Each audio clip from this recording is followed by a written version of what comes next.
1, 2, 1, 2, 3, 4. The following video may contain content parents may find unsuitable for children. Viewer discretion is advised. Hey everybody, it's Hunger again, it's Minecraft time, and I'm sorry it's so late. Definitely apologize for keeping people up or disappointing people who decided to go to bed early. But I'm here now. So, I'll explain what happened in a second. I just need to get into the Discord chat real quick. Come in, you royal boob! There I am. Okay, there's nobody else in here right now, but I'm sure that'll change eventually. Okay. Alright. Hi, Caps. Alright, so basically I got home from work. And I ate the food that I had left for breakfast. And then I basically just still have a moon. Okay.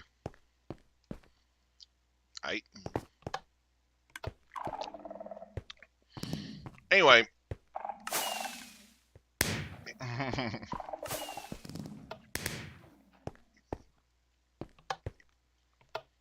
So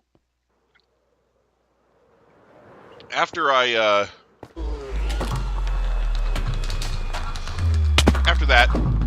I went to relax and play mobile games for a while because, you know, tough day at work. You know. Goodness. Alright. Anyway, after a while I realized that the leftovers that I had earlier probably weren't going to keep me full throughout an entire stream tonight. So I started working on a pot of rice, and it took a long time to make. So I was watching anime while I was waiting for that to boil, and anyway, I just finished eating it like a minute, like just a few moments before the stream started. So I'm sorry for keeping everybody waiting. So.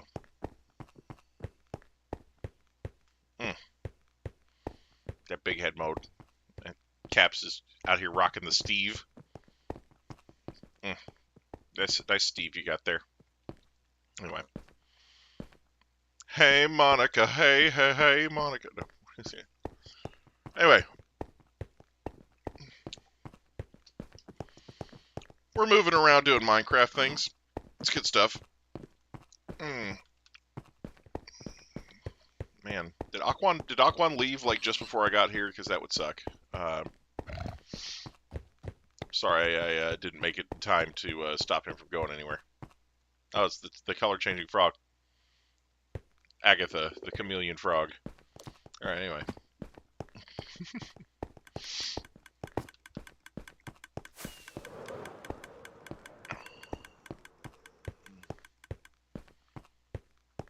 It's the seemingly headless giant traitor.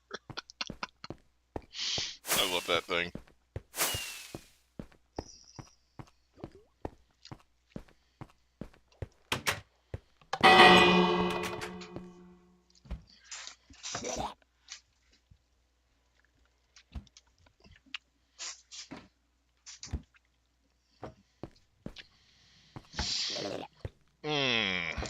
Where to go this time? The stream not posting? Oh, stream was self-promotion. The stream's not posted yet. Oh, sorry. Let me do that. I forgot. I was eating while I was getting the stream started, so I forgot to post the link. I'm sorry. Anyway, there it is. Okay. Boom. All right. Boom. It's rice to meet you. All right. Anyway. Rice to meet you. All right. I just explained it, Hutch. You're gonna have to go back and watch. I'm not gonna explain the same thing 20 times every time somebody new shows up. Yeah. Anyway. Nice looking Skeletor skin. Or skeleton skin, excuse me. Caps. Do-do-do-do-do-do.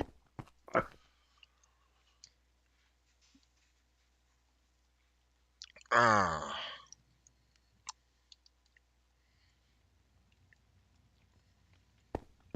Oh, Oh, it's Omegamon. Okay. Oh. Omegamon. Let me through. Shit. You okay? You okay, Solus? You gonna make it? Yeah, just doors are being weird. Omnimon, hello. Oh no. Oh wow. Yep, that's Omegamon, all right. Look at that. No cape though. You need a red cape to complete the look. Yeah. Or just put on a elytra and turn it red.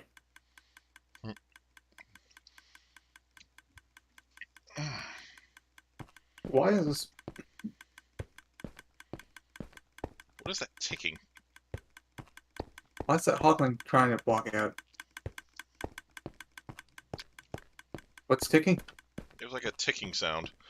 Let me get some music going.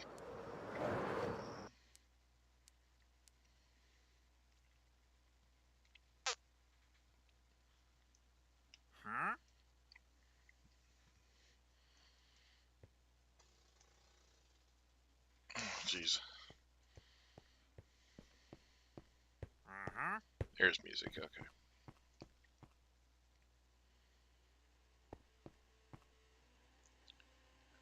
Go ahead and get that started.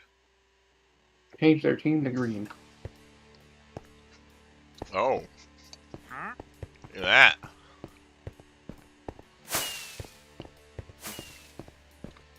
Say purple.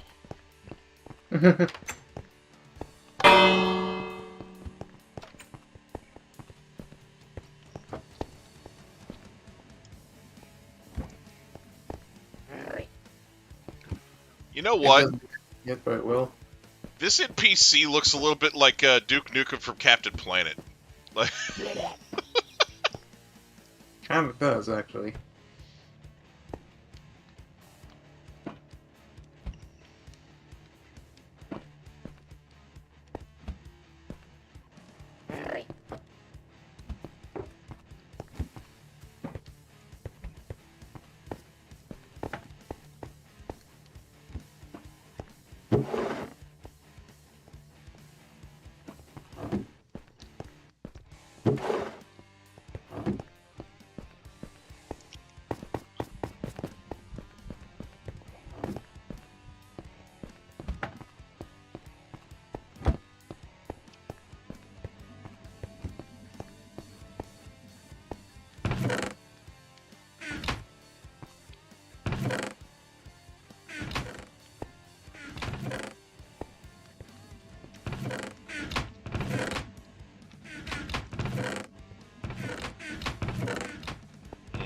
I love large chests. I mean, Large chests. We're gonna get more than enough of that in yeah. I mean, you know. Omega Labyrinth. Anyway, Shit. yeah, Omega Labyrinth Life. That's Yeah. that's got all the large Almost chests you can screamed want. I almost screamed my ass off watching that stream. It was so funny. Like just oh man. Especially the part where Hutch was like flipping the fuck out. That was probably the best part. Where he was going insane with rage. Like vomit emojis and crap in the chat because he's a 6-year-old. Yeah. Oh man. No, he's a. Just because they weren't squid girls, he was very upset that there were naked women. No. No, he's a 24 years old, and he's just I know he just has the mentality of a 6-year-old. It's He's also a virgin uh, against human ladies and not squid ladies. yeah, well, you know. I mean, if he's having sex with squids, I don't want to know about it. If you could just file that under I stuff to mean, keep to yourself. Oh, he says he's 25. Man. Oh, thanks for correcting me on your age. Not that I needed it, because it didn't matter. Right. The whole point is that you're way too old to be acting like a child. Anyway, but you know, it's okay. This is I know. true. I know you can't help it to some extent. You know. Yeah. You know. Like you can't help on the age. I do somehow recall that that the malady that you're afflicted with does not make it to where you have to be an asshole, though. So, you know, like if you could just stop being an asshole to people that walk into my stream, I'd appreciate it. You know, like, you know, at least until they've gotten to know what you're like a little bit. You know. Because, you know, it kind of sucks when you go to somebody's stream and then, like, you know, some rando in the chat just starts screaming at you to shut up for no reason, you know? Like, you know, just saying. Different. When you die, a different message shows up. I don't know. It said experience kinetic energy on my end. That's what you normally experience when you die. I mean, when I die and I see my own death screen, it says you died and it says burning souls, spirits kinetic energy, and a weird thing. Yeah, weird. It's different.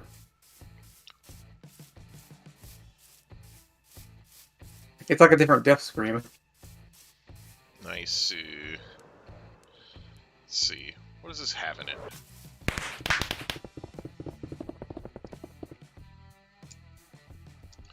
Troll power. Hey, a snow pit over here. I'm killing these chickens. Oh. Yeah. This has stuff in it. Alright.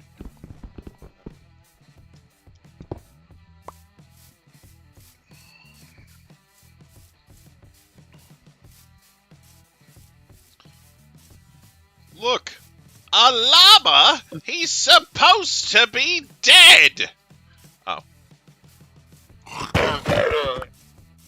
There, fixed it. Whoa, I don't know, just got rocket out of this guy. Nice.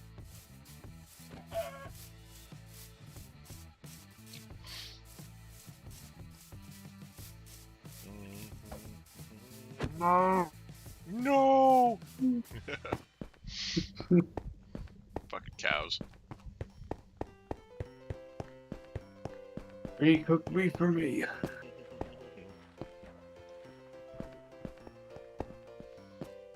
Oh, man.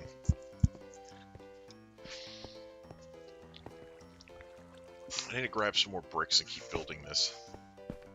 The drowned killer? Drowned killer? Oh, man. Oh. And somebody's Frostwalker boots working overtime. Ah, God, no! Oh, God, I'm drowning! No, I'm just kidding. Oh, God. Okay. I ain't gonna drown. Oh, hey. I'll go for a swim. We just need to go for a little swim. That's all. No real problem. Oh, God. Wait, what? Did I just... Okay. What place, what mythical place are you taking me to, Caps? Or taking us to, I mean, shit. Why am I drowning now? What's going on here? I feel as though I shouldn't be drowning, but I am. Oh, there you are, Caps.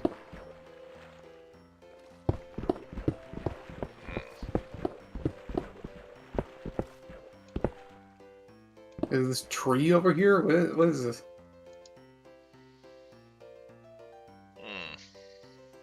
Oh, I do have bricks. God damn it. I find myself shaken, but not stirred. Alright. Motherfucker. Ah.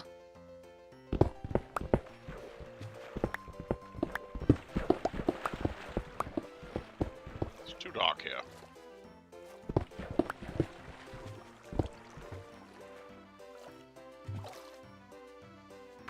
Oh, this little shack over here.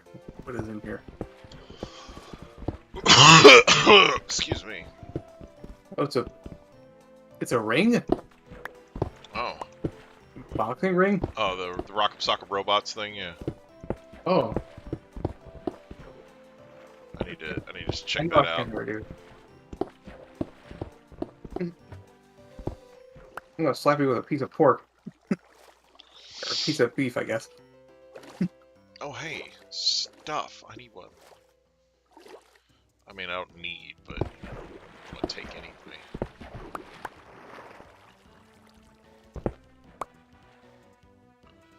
Yeah, all the things.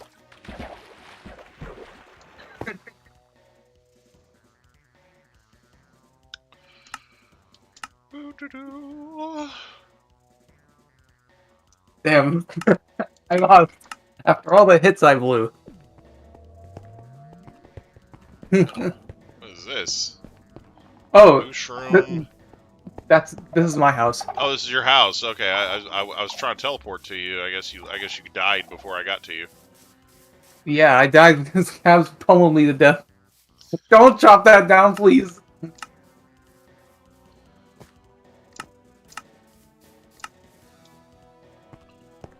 Oh, here I are. Yeah, I pummeled Cabs a few times, and he ended up getting the killing blow on me.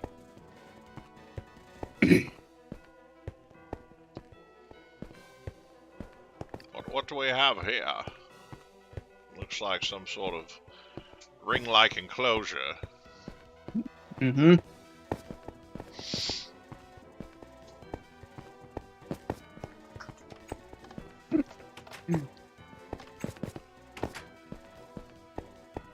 Should be warned, cats might be soaked in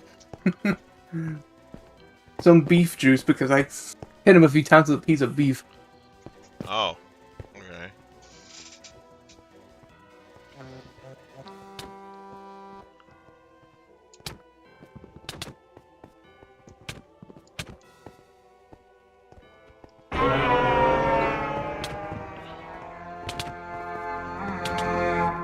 Oh, that's funny. Damn it.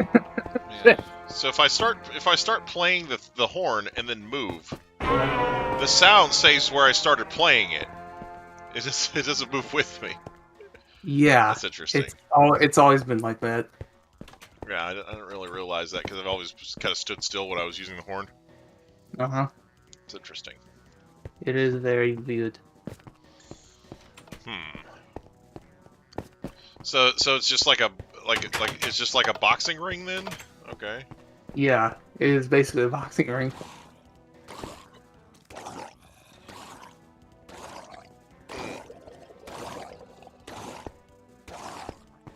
Man, I can hear Drowned being murdered. Is that what's going on in here? Yeah.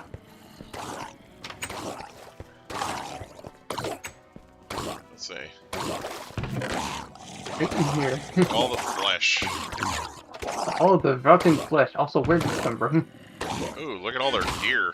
Oh, Giga Chad.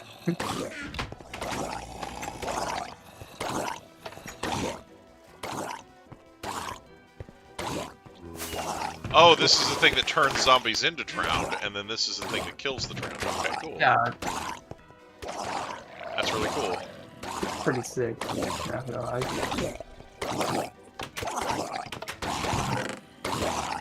Oh, wow, a lead. I put that in there because it somehow came into my inventory. Here, I'll play these guys a somber tune.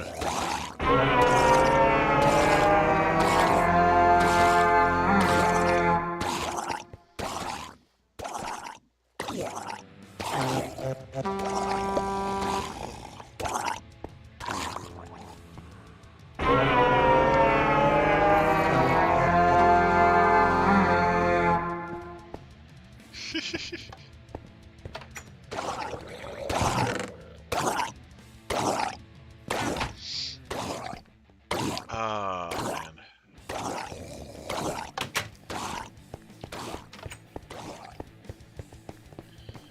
That's awesome.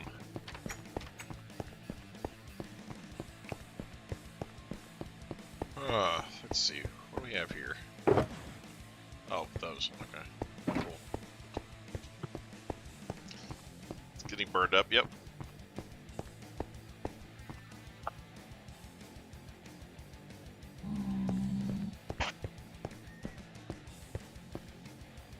Wait.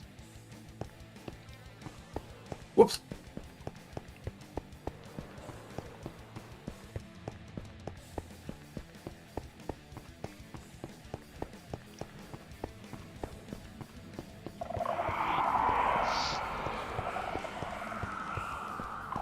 Game.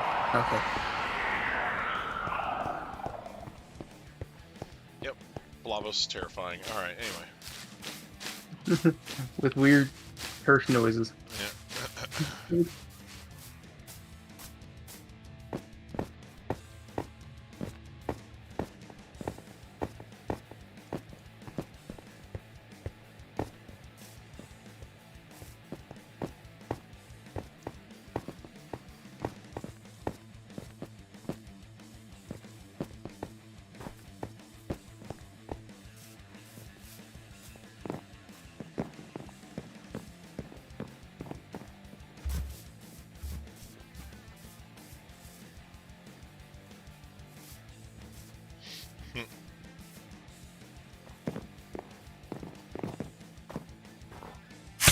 Ow.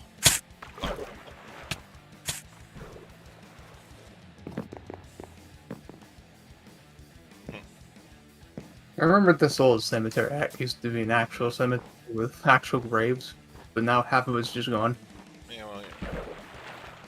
We're just gonna take the elevator down. Whoop.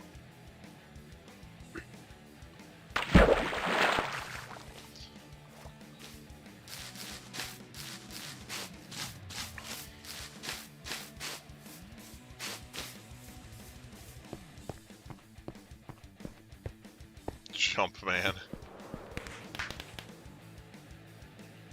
Yeah, jump man.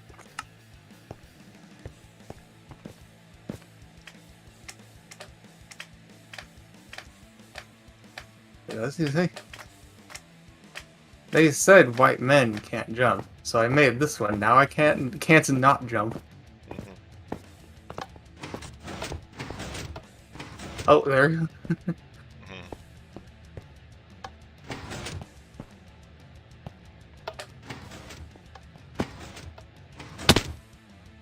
It's fun. Mm-hmm.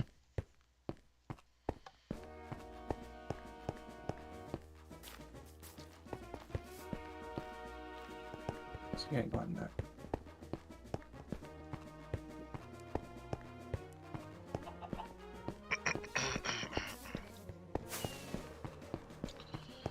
Let's see. A bunch of stuff in here. What did I put here? Okay, I had some ice. Had some food. Had some more food. Had some bebe. Had some bricks. Okay. Oh man, yeah. You sure figured that one out, Hutch. What did he say now? He said he said it's not like you're on a trampoline just because you're all bouncing like that, just because of Jumpman, whoever that is. Jumpman is a. That's what Mario was called before Super Mario Brothers. Yeah. When he appeared in Donkey Kong, that's the name he appeared under, Jumpman. Yeah. Everyone knows that, Hutch. Come on. Even you should know that. You play video games. Yeah. Or maybe you don't, and I just didn't You realize. can't expect Hutch to know facts. God. Yeah, because he's a brainlet who doesn't know jack shit. He said I should have guessed. Well, you didn't, so you took the fall for it. So, Well, you know. Imagine expecting Hutch to know facts. Couldn't be me. I know, Alright. right? Nothing of interest happened this week because the realm has not been down since Tuesday.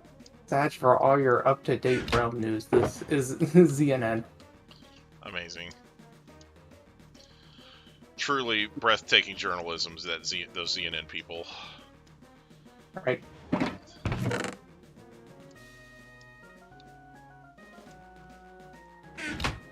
Oh, okay. Trying to fall. Try not to fall. Those CNN people, they need a raise. What do I pay them now? Nothing, sir. All right, then double it.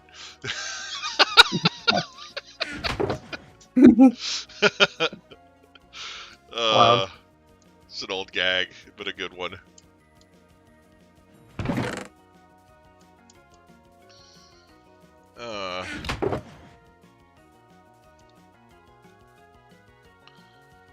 Boop boo.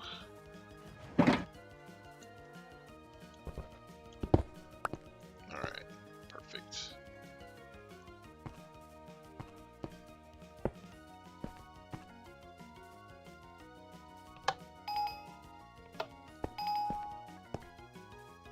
Oh, you're okay. What? That thing popped up. I was like, something duplicated. Oh, Uh-huh. I forgot the duplication house. I duped a thing. Cool. I duped another thing.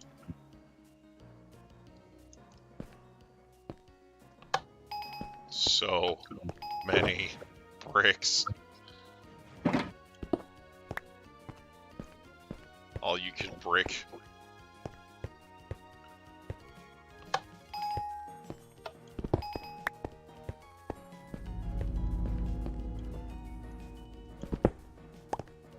Okay. Oh, I did not mean to place that in there. Alright, I have 80 gazillion bricks now. We're all good.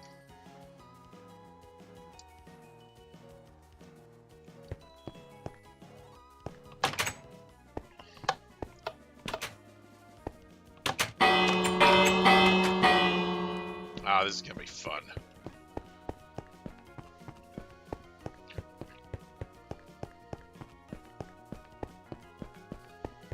I'm just gonna grab. Wait, what am I doing? Shit. I don't know who you're doing. I mean, what you're doing. What did I say? Okay.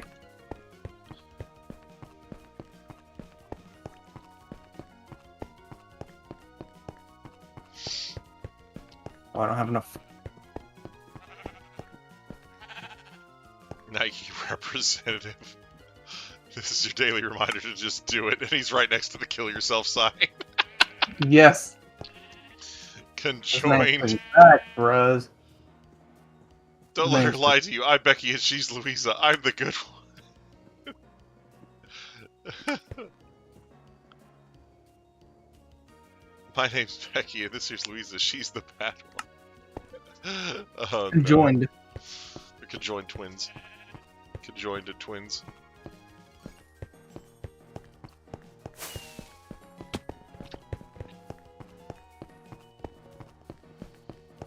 Oh, man.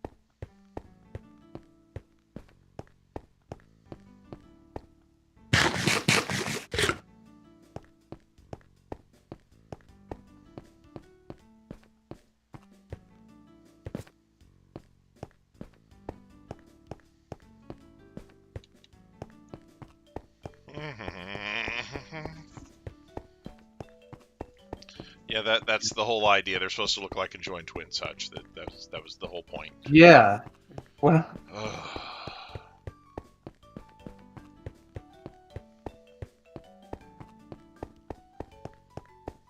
God damn it! Could you take a fucking hint without asking someone else? Man.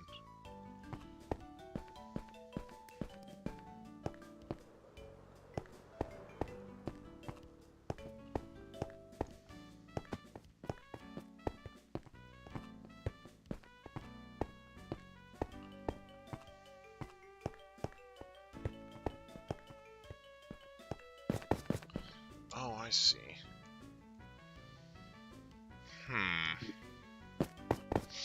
I need more stairs. That's the problem. Alright, well, let's put one of these down here.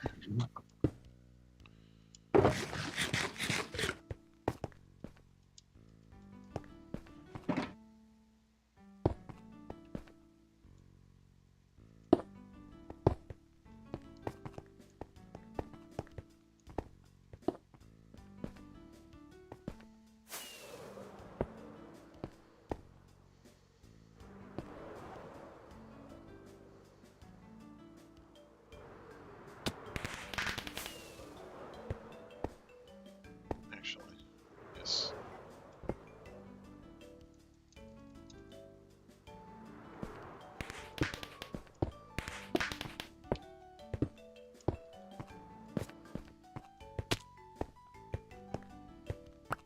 Okay.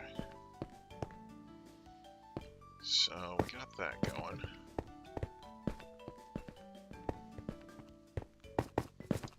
Yeah, I should probably hang some lanterns up there. So the thing's gonna have a ceiling after all.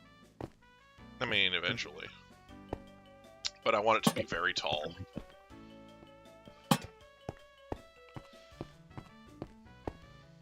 As tall as the zebra roof on your base? Probably taller. Because I built that before they expanded the height maximum. So. Huh.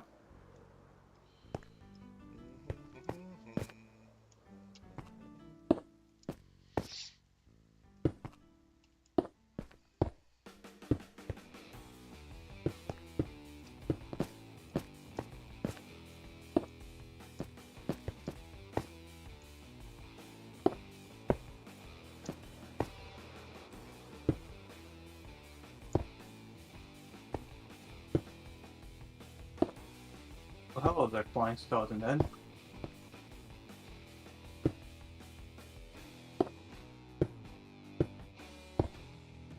Yeah, there we go. Building shit Oh, now. I thought those were unkillable. I did not expect to kill one. Oh, man.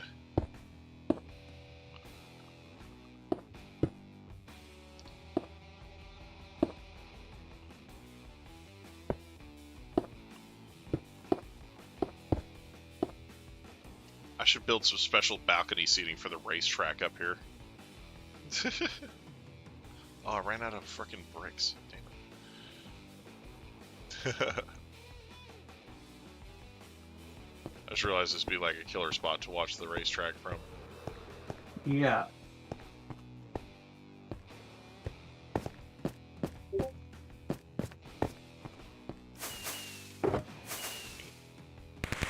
Fucker. Shit. What happened? Damn it. I don't have rockets now. You don't have any rockets? Oh my lord. What are you gonna do without them rockets, boy? I'll just go get more. Gotta go get more. More rockets. Yes.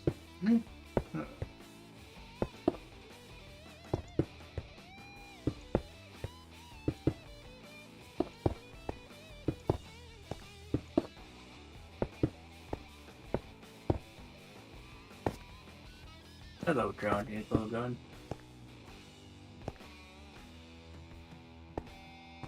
My favorite NPC. I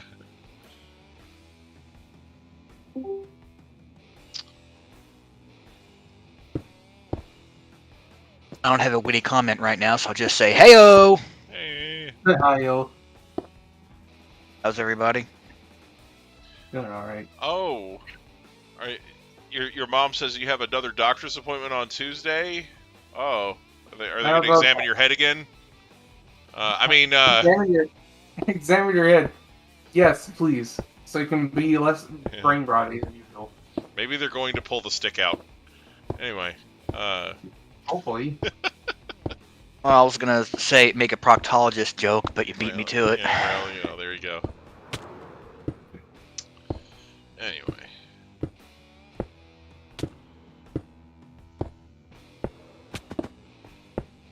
Okay. Oh no, I ran out of bricks again. How does this keep happening to me? How could this happen to me? Alright. So I spent the day running errands and hitting up every thrift store possible and pawn shop I could on the way from the city all the way here. At one of my favorite locations, made out like the proverbial grand larcenist. Oh, It was like 15 minutes before they closed, and the guy just looked at me and says, $5 a piece, and he points at the huge rack of PS4 and Xbox One games. damn. I'm like, dude. Dang. Yeah, and I found the PSVR game I was desperately looking for, and at least one other that I did not expect to see. Oh, cool. No. So, I was more than pleasantly surprised, and I was basically walking on air the rest of the afternoon and evening. Uh, And if I hadn't had a more than healthy dose of caffeine powering my steps today, that alone probably would have had me up until midnight, Oh, jeez. as it is. But, yeah, I'm gonna have to take a double dose of melatonin to knock myself out tonight. That'll be fun. mm-hmm. Man. Let's see if we can stop all these cows from up here. Cows? Cows? Yeah. How dare cows exist? I mean,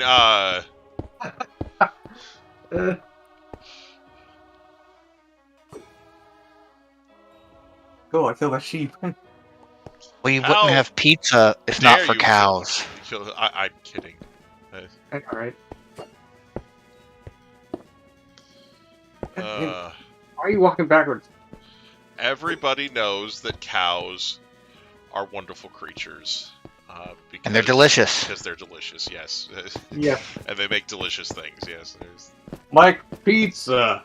Delicious pizza. like cheese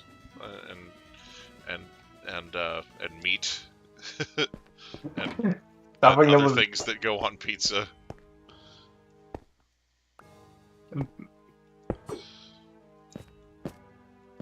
God damn it. I can't hit one of these fuckers.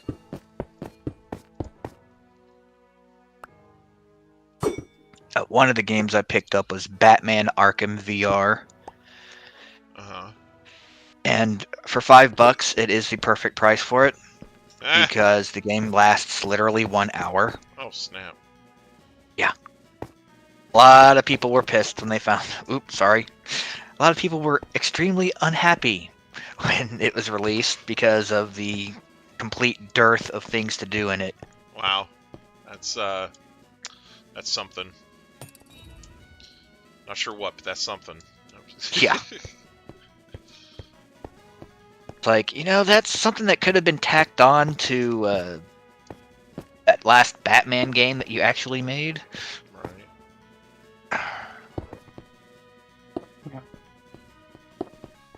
I nearly picked up a copy of, and I'm still kind of on the fence on getting Ace Combat 7. Uh-huh. Partially because they have Top Gun Maverick tie-in DLC. Uh-huh. Huh. For $20, you get aircraft featured in both of the Top Gun movies, Uh-huh. and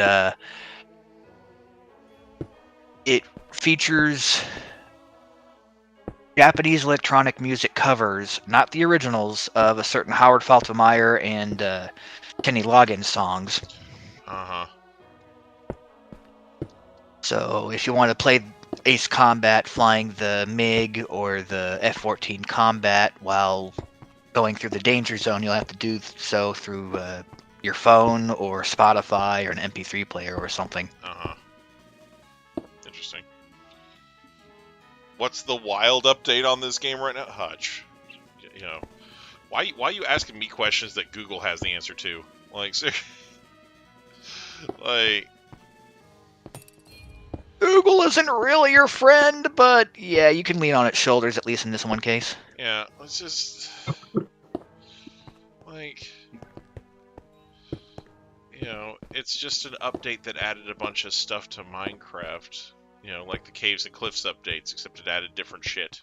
You know, like What kind of wardens different, though?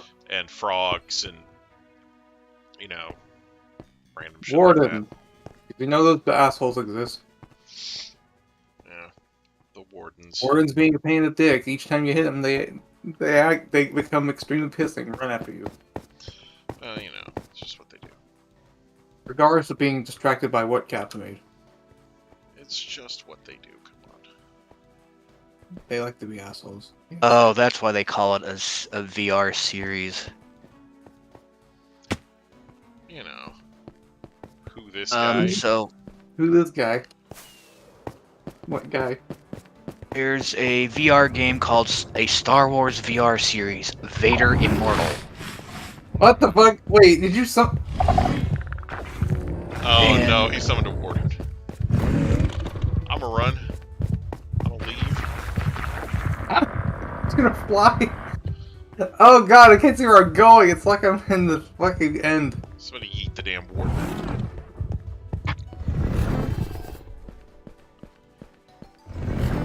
Apparently, it was 3 little episodic VR games they bundled into one. That's why they call it a Star Wars VR series. Oh. I see. Oh, that's the pillager tower that we went to a few streams ago. God damn it, why?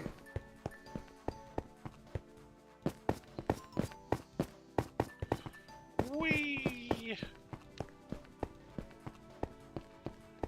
I cannot see where the fuck I'm going because of stupid warden shenanigans, making the sky dark.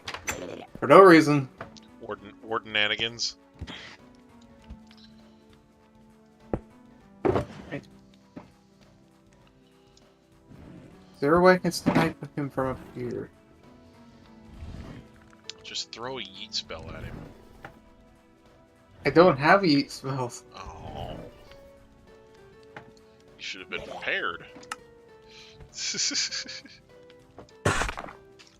Oh cool, what'd you get from him? Damn, never mind.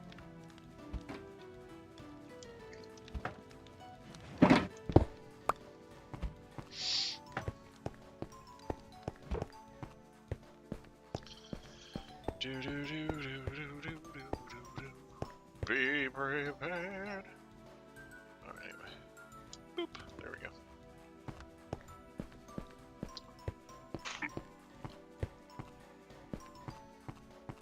Here's something odd. There was apparently a 3 different PlayStation VR demo discs released. Oh man. One of which was only printed physically, and the others were available physically and digitally, apparently. Oh man. And the weirdest thing is, you would think that all 3 of these discs have all completely different demo collection in them, right? Uh-huh. Uh-huh. No, in each one of them, each one of them has a demo for Battlezone, and in the second one, they basically swap out different demos, but half of the demos on each one of them are exactly the same, Oh. Lame. which is really stupid. Yeah. Now, I almost bought a demo disc for $5, but then I realized, wait a second, I'm about to buy the full game for a couple of these titles, and I'm not going to pay $5 just for a demo. Uh-huh. Yeah. Yeah. Except technically for PlayStation VR Worlds, which I think these may be actual arcade-style experiences that you can't get anywhere else, so... Anyway.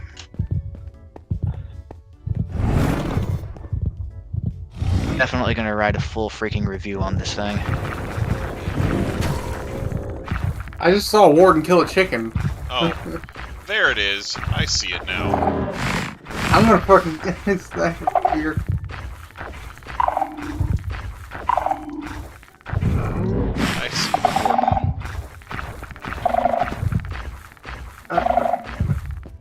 Where the fuck? Put a stone block over here. I'm gonna go down to the bottom.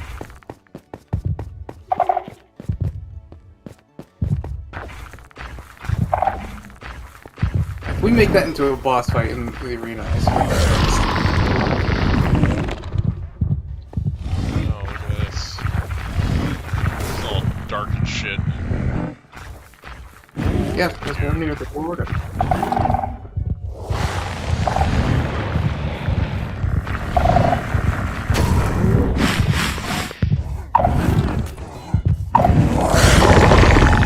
Oh, nice! Bye, bitch! Don't come back! Goodbye! Alright, yeah. No, he's not coming down. It's fine. Oh, there he Oh, is. shit, he And came back died. down. Fuck. Oh, did he die?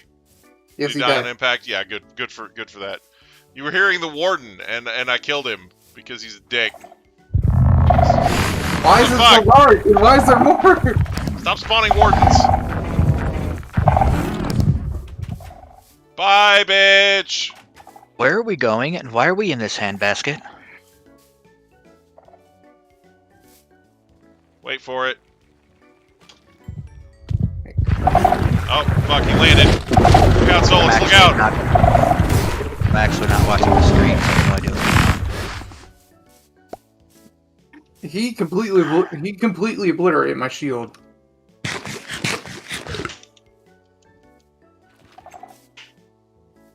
What the fuck? You making a what is it? A warden spawner? What is that? What is this shit?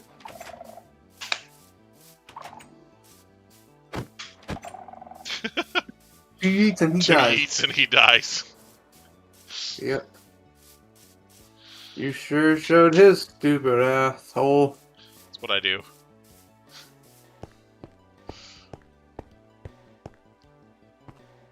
Solus, what game hardware do you have?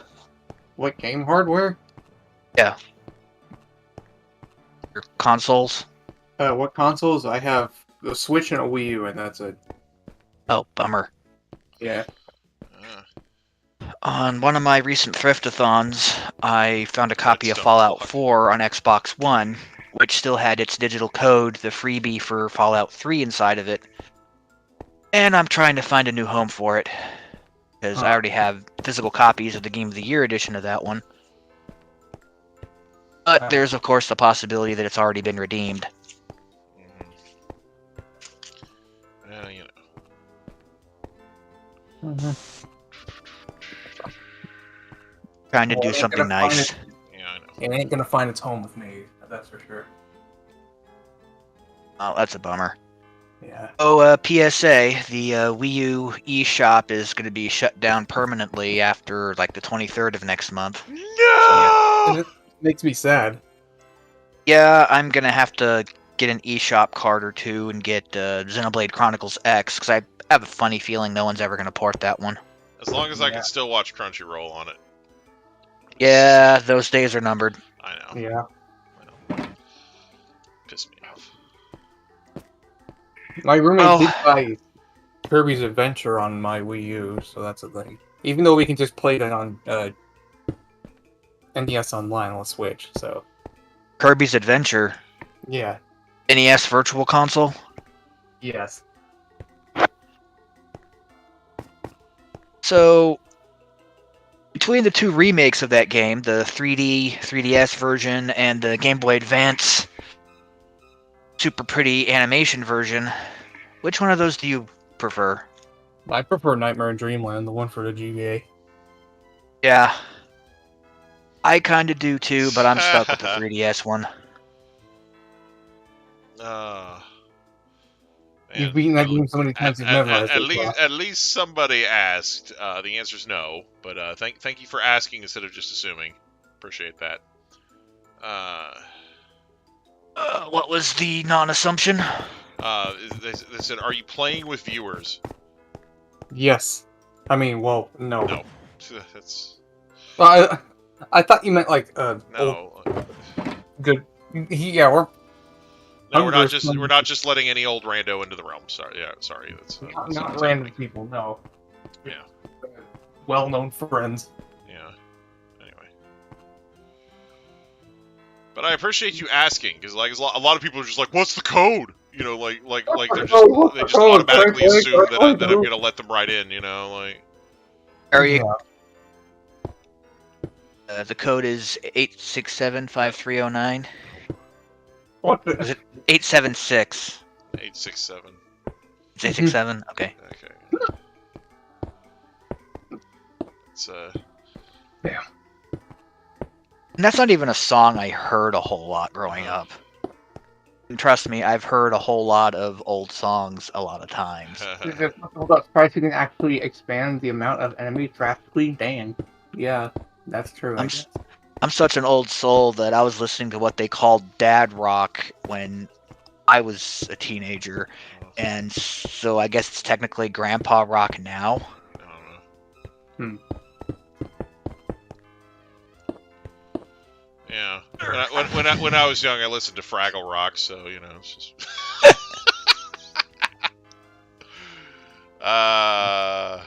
I only vaguely remember that series, mostly Yeah. because I had a grand total of one episode on a beta cassette that my uncle had recorded for me as a kid, and It can go smoothly. I have think the it was first season on DVD. So, what are you doing with only the first season, you heathen? well, you know. Yeah, even. The series like tank in quality, you're just kind of not get it's around just- to it. I don't know. It's just, you know, it's one of those things where it was interesting to watch, you know, from like a nostalgia and like history perspective, but it's not like super riveting entertainment that I'm like, oh my gosh, I have to run right out and buy all this, you know. But you So- do have every season of the Muppet Show, right? No, I've got like the first 2 or 3, I think. I thought there was only 3. There were like 5 or 6 or 7 seasons, but they haven't released most of them on DVD because it's Disney. Oh, Because Disney owns the Muppets Well, they were- now, so yeah, but they were releasing those before they got bought by Disney. yeah. Well, and take, And then they take- did, take a and guess, then- take a guess as to why they stopped. Yeah. So Yeah, you know, and then they did get bought, and that's where the brakes got pumped. Yeah. yeah. So you know, Yeah. Yep, I'm still salty about my '90s Spider-Man series yeah, not getting because DVD release. all the stuff that I have, none of them have the Mark Hamill episode. Oh, they cut those out for. Well, no, they just don't have them because it's in a later season. Like Oh. you know, Oh, right. like that, you know, like I said, I know for a fact there's more of it because like there's a bunch of really well-known celebrity guest spots that didn't show up anywhere on those first few seasons. And again, the Muppet Show is one of those things where it's really interesting from a historical perspective to watch those first few seasons because it's the first appearance of some of those Muppets, and they've changed drastically in appearance over the years. Like you know, like Miss Piggy looks completely different now from how she started. You know. So, Yes. yeah, Oh Dear Me is in the chat. Welcome, welcome. Oh, Battle Zone's on Switch too. Oh dear me, how are you doing?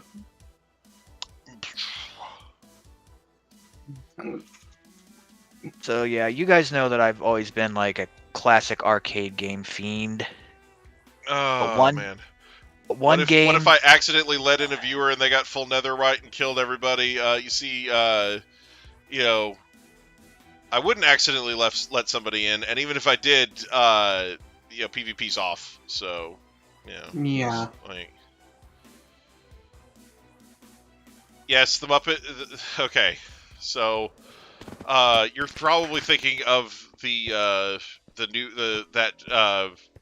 random thing where Kermit and Miss Piggy were fighting. That wasn't the Muppet Show. That's not. That's not the same thing. Anyway. No, it's not.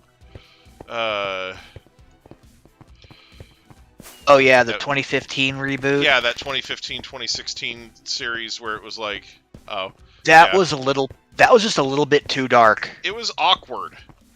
Yeah. But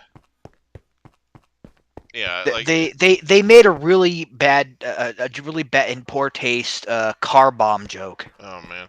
Well, I remember specifically Kermit saying, "That's why I say a little prayer every time I every time I start my car." oh jeez. I'm like, "Oh my gosh!"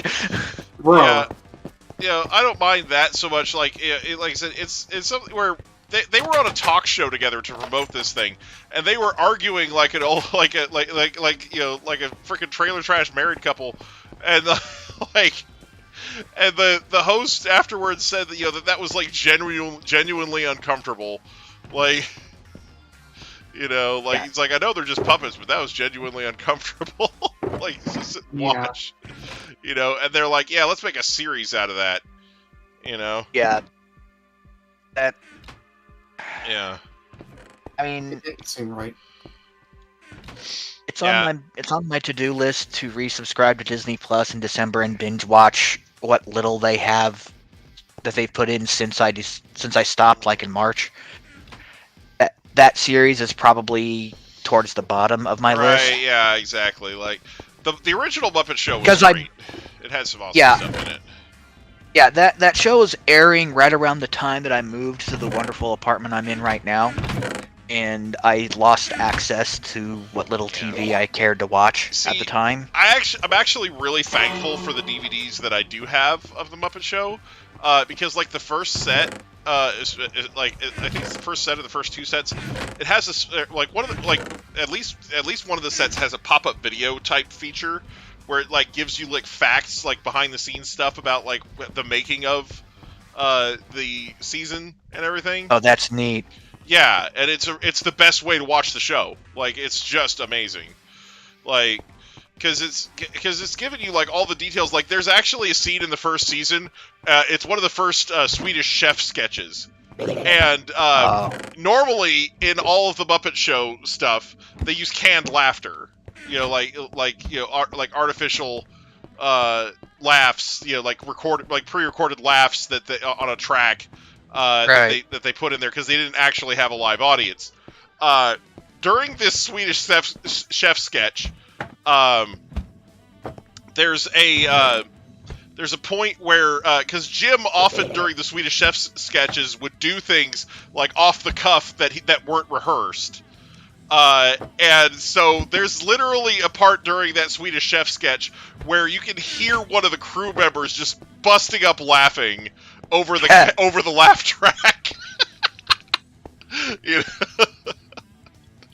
Like, and they just left it in because they're like, oh, it's just laughing, It's like, but yeah, That's great. It's, because I think Jim had just like launched something at the ceiling or something. But anyway, but like they talked about like where they got the furniture. They all the furniture is like Victorian doll furniture. Like they had like. It's like all like miniature versions of regular furniture because the Muppets are tiny, or compared to regular people. So like they had to get like furniture that would fit them, like. So like they have like all the they went out like looking at all these different furniture places for this like, and like I said, a lot of the furniture was originally designed for like dolls, like so. So yeah, it's pretty funny. Like just the like I said, the going through like watching it with the informatics on like that was really awesome. Was really awesome, and I'm really thankful for having those DVDs for that. But Now anyway. that's over. I'm right here, ODME. Yeah. In case you were wondering about me. I should Please don't I take should down get the some mountain, more huh? of that sweet glowstone. Let me get that glowstone real quick. I just gotta grab a little something. More than meets the eye. So as I was saying earlier, I'm on the fence about getting the new Ace Combat, but I'm on the fence because of the fact that its VR portion is only 3 missions. Nice. They originally had announced that every mission of Ace Combat 7 was going to be playable in VR. Oh, But and they but changed their minds, huh? Yeah, apparently the economics and development difficulties for their first foray into VR kind of caught up to them, Oops. and so not even the DLC missions add any more VR time. Yeah. Don't you hate it when companies overpromise and underdeliver? Yeah. It kind of sucks ass.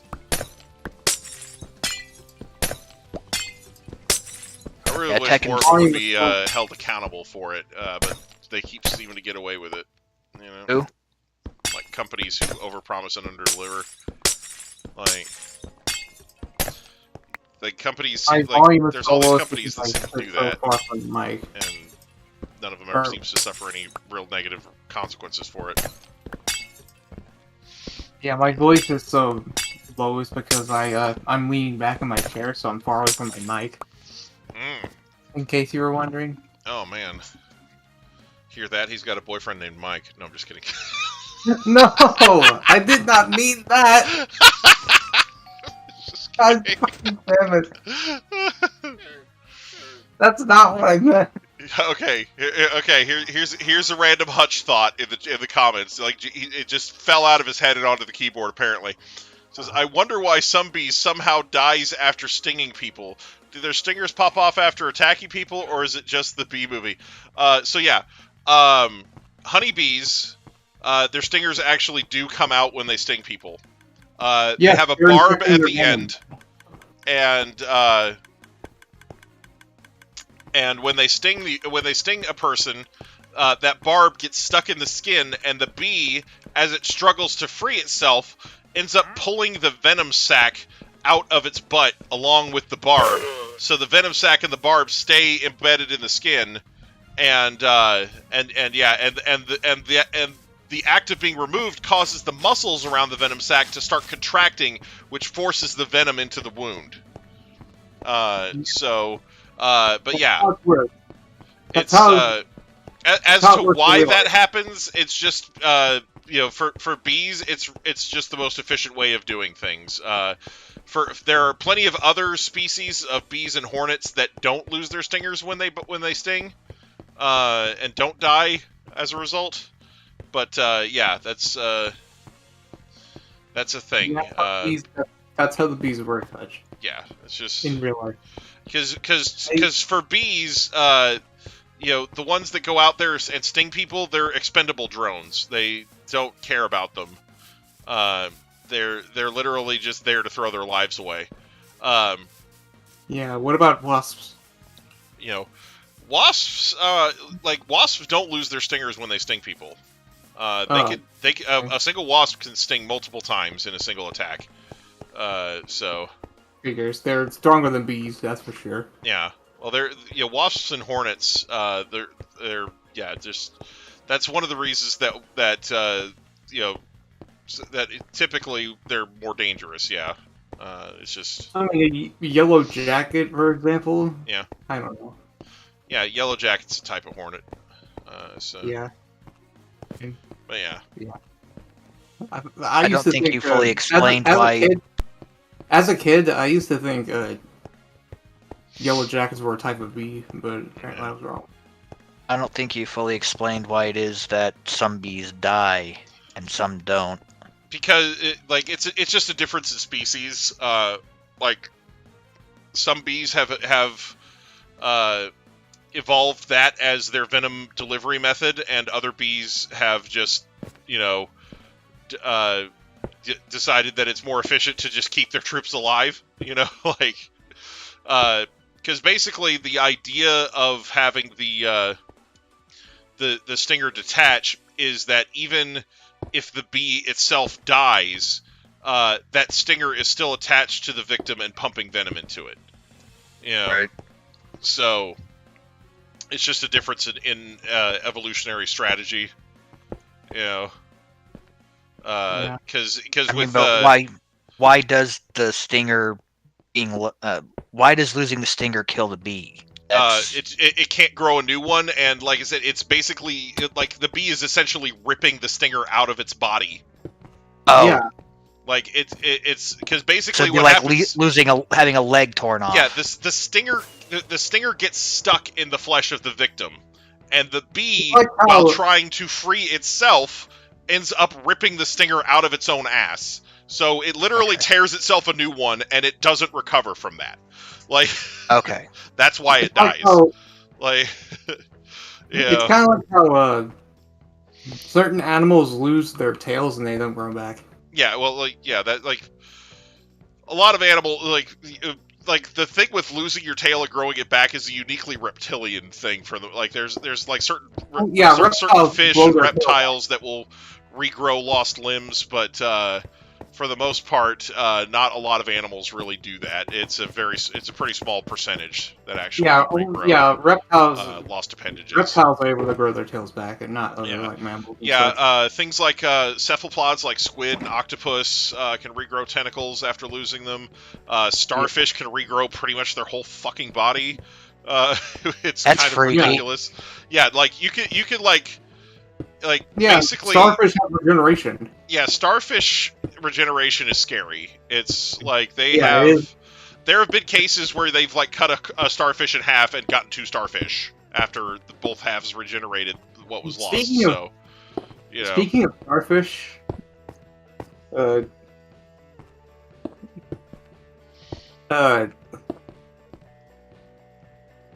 it kind of does disappoint me on how sand dollars are endangered. Oh yeah, well. Or like, sand dollars, those type of sea urchin, you know? Yeah, no, sand dollars, they're part of the same family as the sea urchins and starfish and all that stuff, but people have been picking them up because of the way that their shells have those little patterns and designs on them, and they're like, oh, that's so cool, I want one to keep it, so people have been picking them up to basically take home as souvenirs, and it's caused them to have some number problems, Yeah. But yeah. You're picking up their the carcasses of their shells and using them as part of your collection or something. Well, yeah, but like I said, it's something where Sand dollars are actual living beings. Yeah. That die off easily. Right. Is it a realm? Yes, it's a realm. I know it's crazy. Yes, it is. I did hear a story about a certain beach basically asking people not to pick up the round glass pieces off the beach that basically they look like just perfectly round translucent stones, and it turns out that they are like pieces of glass that have been eroded into perfectly round shapes. Oh wow. No, viewers cannot join. Sorry. Yeah. Stuff that's been eroded thanks to seawater and sand and so forth, and it's basically like old glass beer bottles and liquor bottles from ages ago. Yeah. And they're trying to tell people not to pick them up off the shore because it makes the place look less beautiful when the sun hits it. And they're taking them all as souvenirs and so forth. I'm like, really? That's not going to stop people from doing it. Right. Mm-hmm. I mean, technically, they're helping to restore the natural beauty of the beach. Right. If you really think about it. Beauty and the beach. All right. Anyway. Tale as old as time, song as old as rhyme. I mean, they're technically picking up litter. I know, right? I mean, to be fair, they're untrashing the beach. Yeah. Yeah, they're ungargling it from the death of rash and decay. On a related note, I actually overheard a couple of cops talking, and they said that they were warning kids not to put any of those "I did that" stickers on the gas station pumps. Oh, yeah. And I actually asked one, I'm like, okay, what if I felt like being a good Samaritan and removed the sticker? I said, well, technically, we could get you on what's the word? Vandalism? Yes. If I managed to remove it but leave an inordinate amount of gunk or residue or parts of it on the sticker, it would still be counted as vandalism. Wow. So I'm like, wow, I guess it's true then. that no good deed goes unpunished. Right. It's pretty funny. Yeah, because people have been putting the "I did that" stickers on there, for a while now. Like there are some that have pictures of Joe Biden, some that have pictures of Trump. Like. So Yeah. I forgot that was a thing. Cool. Let's get. I think so. Here's nice, an oddity. Nice chickens. On both Wikipedia and in the PlayStation Store, Sega Genesis Classics, the compilation that has like 50 Genesis titles on it, is listed as a PSVR game. But you I've can't recently play it on looked. PSVR. Well, here's the thing. I can't find any information on what exactly the VR part of it is, or if it even actually has any VR features. Because I've looked at a physical copy of it at a store today, and there's no mention of special VR features. Interesting. Huh. I'm assuming that it's one of two things. One, a complete and total typo in the PlayStation Network, and whoever was putting together the Wikipedia article just kind of threw it in there. Or it's just that I can see from the trailer it has something of a virtual bedroom with Sega paraphernalia all over it, and you go in and you kind of select the games from a shelf, a virtual shelf, and it put a virtual cartridge inside of a virtual Sega Genesis with a virtual CRT sitting right next to it. And then you virtually blow on it. No, I'm just kidding. If there's anything I can stress to anybody who's listening, do not blow into cartridges. Yeah. Your breath, no matter how dry you think it is going to get moisture and dirt and nastiness on the contacts of the cartridge and the system. So I was actually reading a book. It was a light novel. I've been killing slimes for 300 years and maxed out my level. And like one of the characters in the isekai world creates these things that look like CDs but work more like cassette tapes.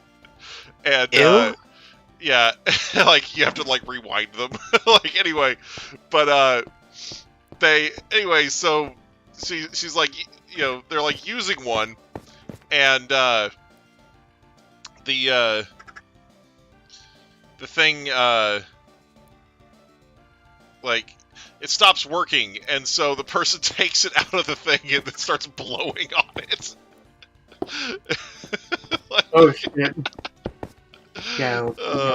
It's just funny. Like, yeah, I go into a full body cringe when I see someone blowing into a game cartridge. I'm like, dude, I thought everybody learned to stop doing that by the end of the Super Nintendo era. Well, the funniest part is that the character who's blowing on the thing is actually undead, so she can't really breathe. So she's like trying to blow on it, and she's like, "Oh yeah, I can't breathe. Here, you blow on it." Yeah. Okay, that part's funny. Yeah, like, yeah. I mean, I was at that place way up in the city, Video Games Plus, like the other month, and I was testing out a Nintendo 64 controller, and he's putting in Star Fox in the N64, and it doesn't work at first. So I'm like, oh, you better get the cleaning kit out, and he goes, nope. Like, no! Don't do that! And that's why I murdered him, officer. No. No, that's not how the story ended? Oh, okay. Oh, part of me kind of wanted to, but, the rest of me that has to worry about that pesky death penalty thing. Well, Not to mention the likely years of prison sodomy I wouldn't be looking forward to in the meantime. Yeah, well, you could get butt cheeks tattooed on either side of your head. So that was a thing from the Beavis and Butthead movie. I would just settle for the old-fashioned mom with a heart tattoo. Yeah. Oh man. If it ever came to that. Right.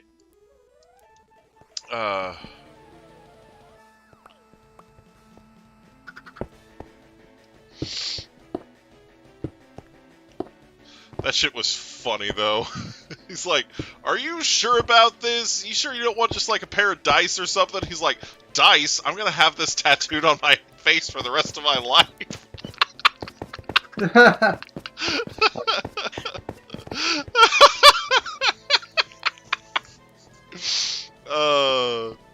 That shit was gold. Yeah. There was like higher quality jokes in Do the Universe, but overall, I felt like Do America was a better movie, and this isn't just late teenager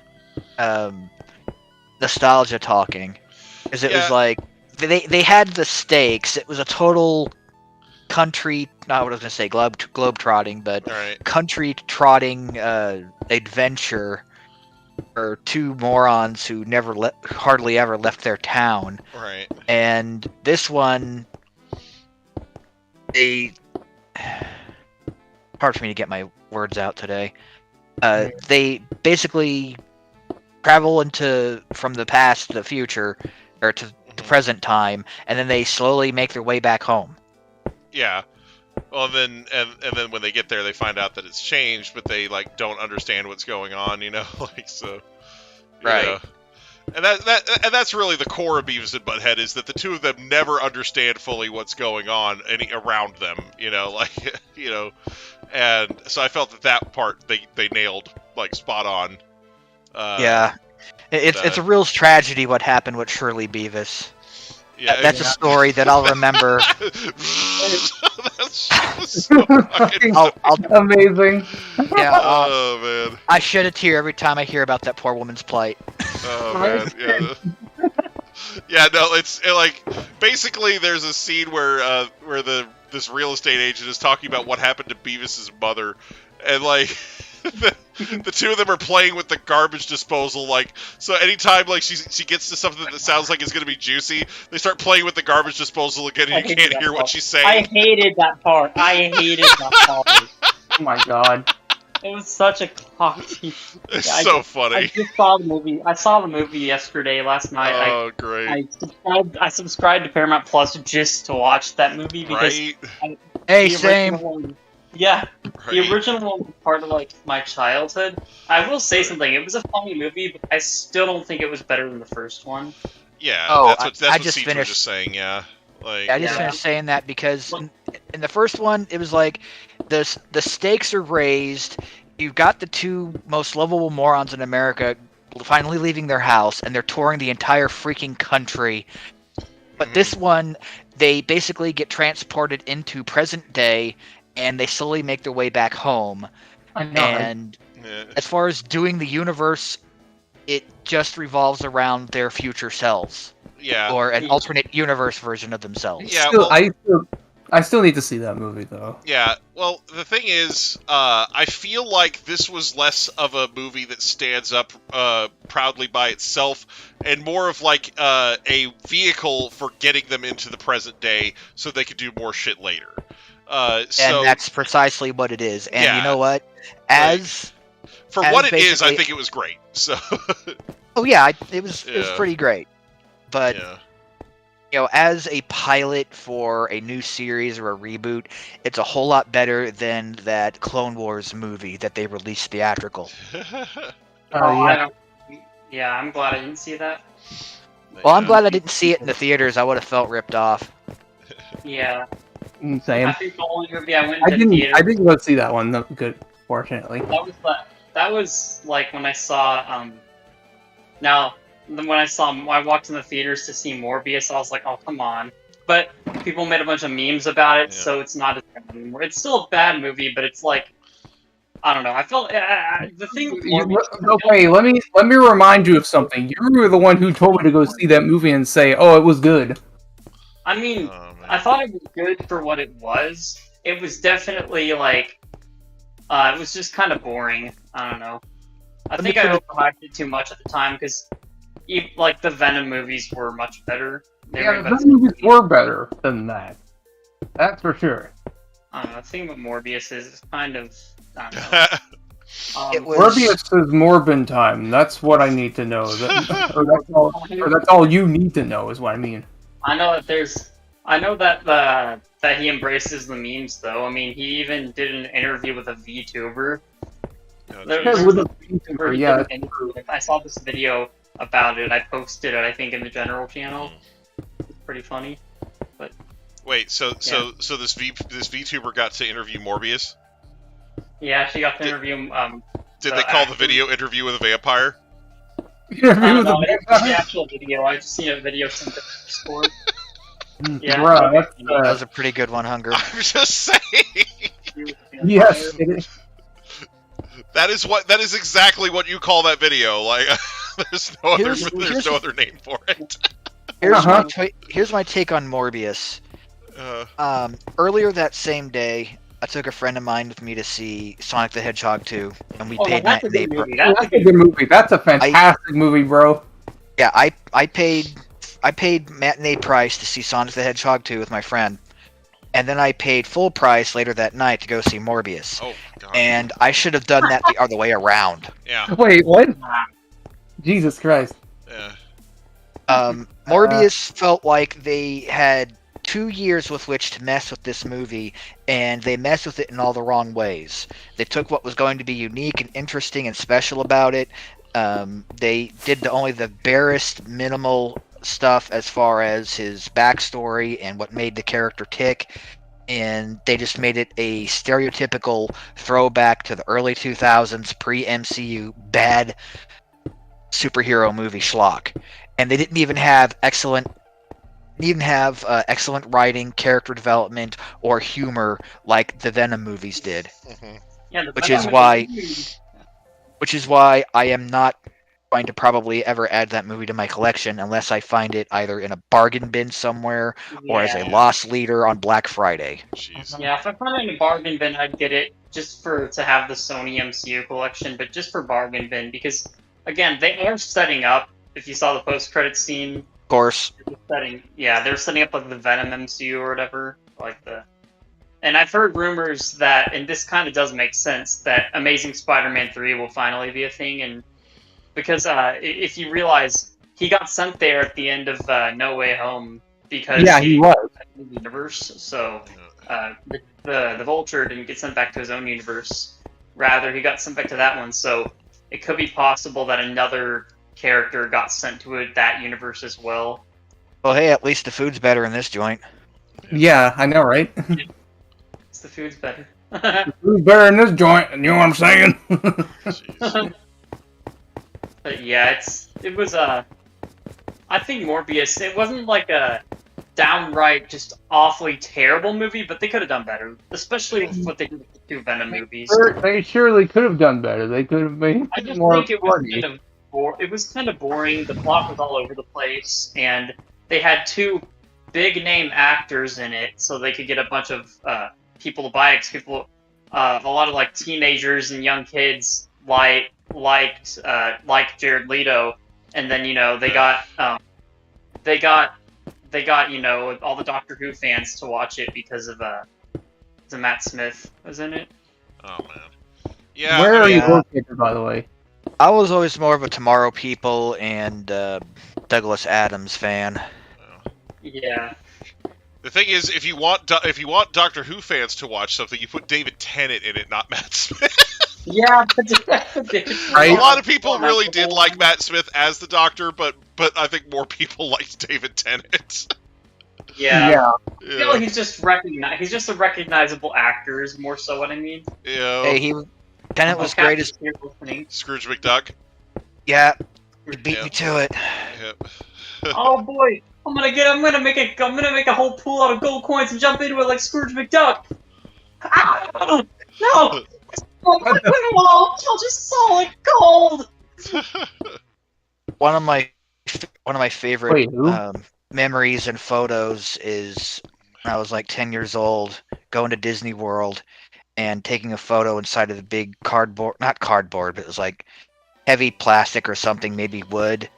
And it's like it was a mock diorama of the money bin. Nice. And, Wait, I'm sorry, Scrooge McDoo? Scrooge McDuck from DuckTales. Oh, I've never seen it. So. Oh my lord. One of my favorite photo album photos is of young 10-year-old Siege Right. drowning in the sea of coins. Nice. Nice. Okay, so Solus.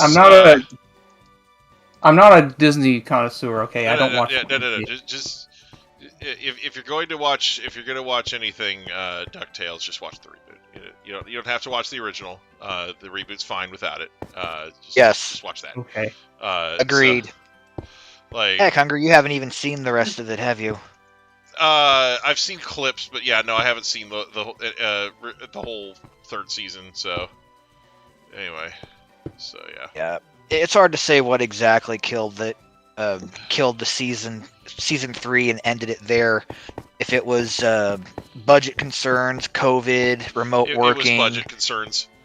Like, because basically Disney at the time, because of COVID, was hemorrhaging money thanks to their theme parks having to keep all their people on staff without being open.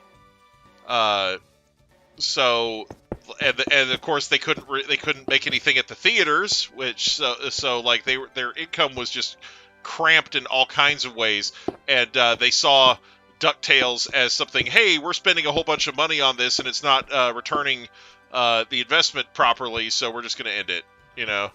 Yeah, but So- I'm a little suspicious because of the way that they kept bouncing it from the Disney Channel to Disney XD and staggering its release to Disney Plus during that time. And that just reeks of some sort of corporate meddling or some member of middle management just not liking the show or the directors or the people writing the story. Because of, I don't know, maybe they're trying to push too hard in a particular direction. Maybe they wanted to be more neutral on things, just like the civil war that's going on in the company right now. Yeah. But, there's a lot of loose ends that are still dangling at the end of the finale, such as the one with Darkwing Duck never gets resolved. Yeah. Well, not with Darkwing, but with Negaduck. Yeah, right. Yeah, I mean, he's probably wandering around in the sewer for all eternity, as far as the audience is concerned. Yeah, well, and again, it's something where you definitely, they definitely wanted to do more for sure. But yeah. But I'd have to hand it to them the way they tied up as many of the loose ends as they could and gave a satisfying end. Right. Yeah, at least they didn't leave you with a plate of spaghetti at the end. Just. But yeah. Yeah. But yeah, it's something. Yeah. Go ahead. Yeah, I guess. Sorry. Are you guys pretty much done about that subject, or? Because I don't want to know. More or less. The only last tidbit I would have is that Seth Rogen, if I'm not mistaken, was last I checked was working on a Darkwing Duck series, but it was not going to be a continuation of that plot line. It's going to be a whole new thing. Yeah. And frankly, with the way that he seems to be set to, in my opinion, ruin everything else that he touches, he's going to be making a Ninja Turtles movie that's supposedly coming out at the end of the year. Or at least we'll get a trailer for it. And considering his schlocky type of humor, I would rather Platinum Dunes and Michael Bay make a third one than him do one. Jeez. Because if you saw Out of the Shadows, you would see the massive turnaround they did, but it turned out to be too little too late. Yeah. Yeah, he said he didn't ruin The Boys. Caps was pointing that out in the chat. Sorry. Anyway. Seth Rogen?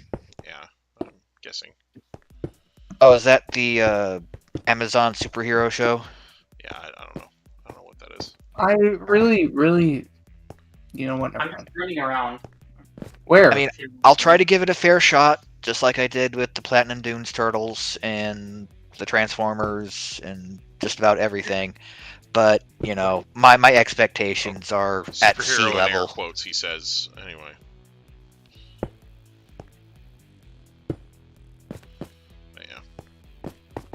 Oh wait, that's the one that's more anti-hero, right?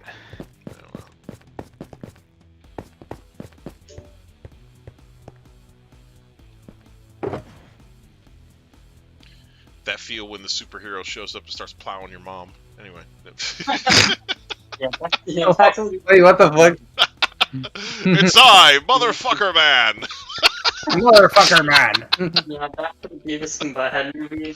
Oh, man. My It's favorite me, part, Not my good. favorite part was probably the part where they like keep either the part where they're like just messing around with the spaceship, shit! stuff, or how they're like or how they're like when they like what was it?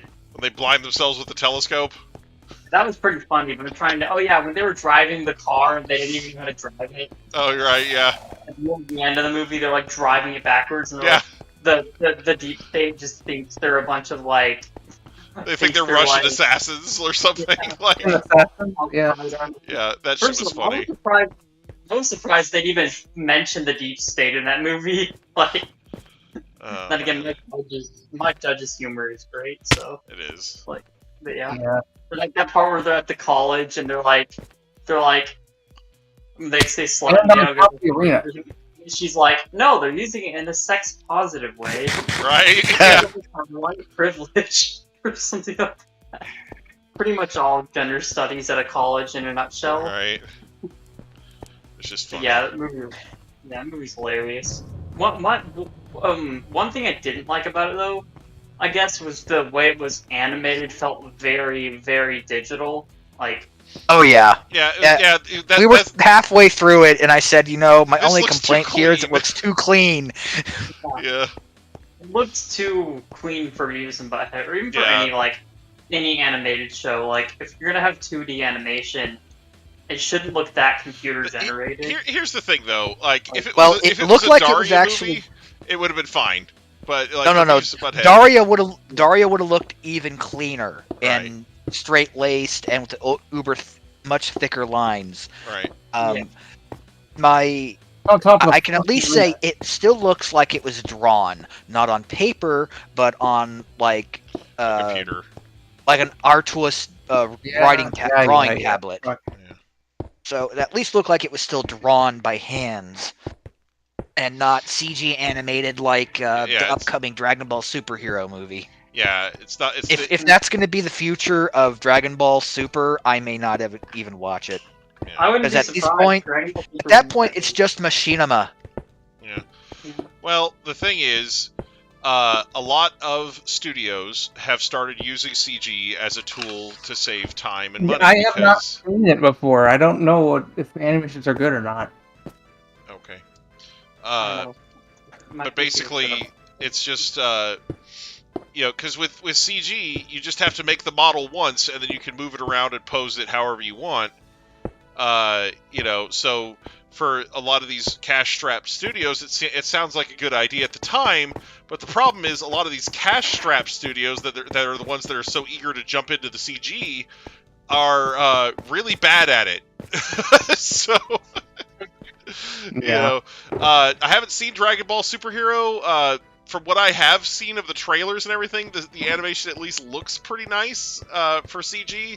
Like, because being CG by itself doesn't necessarily make it bad. It's, being CG and then having the animations be all jerky and unnatural and stupid looking that makes it bad. Like, oh god, what the fuck? Aquan, what did you do? I thought that Taps wanted me to do that. He wanted you to stand on top of the arena, dude. Because this is a roof. Look at me. Look at me above your head. Look above your head. I'm right here. God damn it. Okay, just spawn him to me. Oh lord. Since he doesn't have rockets with his Elytra. Like a smart I Elytra. didn't know how to get up there. I didn't know that's what you wanted. Jesus Christ, I'm sorry. It's okay. Yes, Hutch. I am looking Ow! forward to the Knuckles show. I'm not sure if I'll keep my Paramount Plus subscription going until it starts, because I searched through their entire movie catalog and I found less than a dozen movies that I found interesting. Yeah, I didn't. A lot of the movies are like really ancient movies, classics that I've heard of and that have been parodied in countless cartoons, such as The Poseidon Adventure and The Most Dangerous Game, which those are 2 movies I've been meaning to watch for eons. Yeah. But Most Dangerous Game was a good book. Yeah. does the plot involve some eccentric billionaire Uh-huh. hunting real life people on Uh-huh. his land? Yeah. Uh-huh. Yep, it's been parodied in multiple cartoons. Yeah. Most notably, one of, if not the first, Simpsons Treehouse of Horror. I mean, the fucking Transformers parodied it. Really? That's where that boobies Wow. quote comes from. Yeah.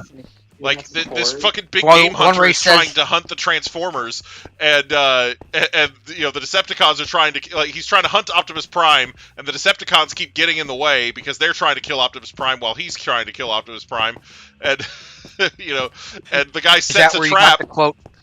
When you're expecting booby traps, send a boob in No, first. no, Oh. there's a trap that the guy sets for Optimus, and 2 of the Decepticons fall into it, and Optimus turns around and he says, "Oh look, a booby trap that actually catches boobies." You know. Oh, Right. So I took that, and I just cut out the part where he says boobies, and we get this. Boobies. I love that. I love that. Boobies. That's a good stream.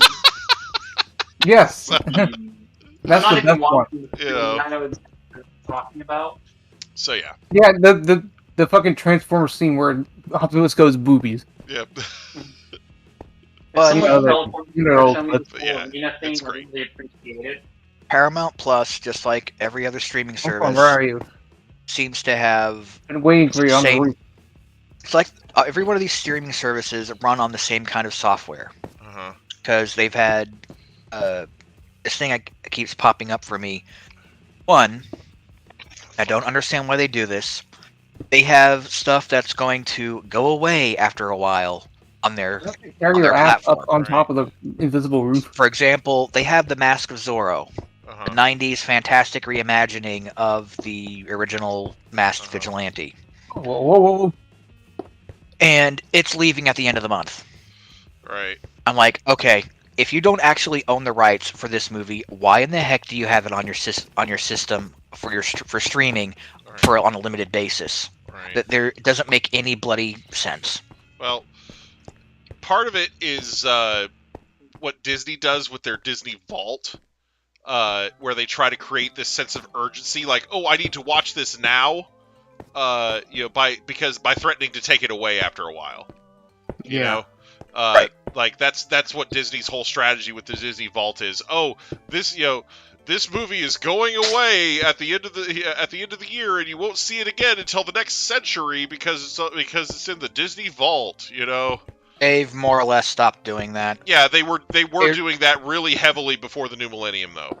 Like, that was like a big part of their advertising was, oh, we're gonna put it in the Disney Vault. You're not gonna see it again for years if you don't get it now, you know. So Yeah, the closest thing they have to that now is they have their loyalty program where you can save up points by buying their stuff and use it to buy exclusive stuff, like the last season of DuckTales on DVD, the classic man. DuckTales, that is, or stuff like The Sword in the Stone.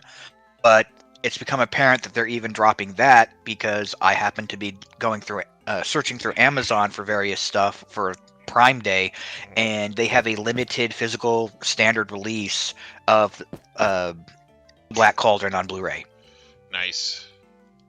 and you don't have to, pay through the nose on eBay for it because Right. somebody with the Disney loyalty programs, saved up all their tickets and spent it on it. Right.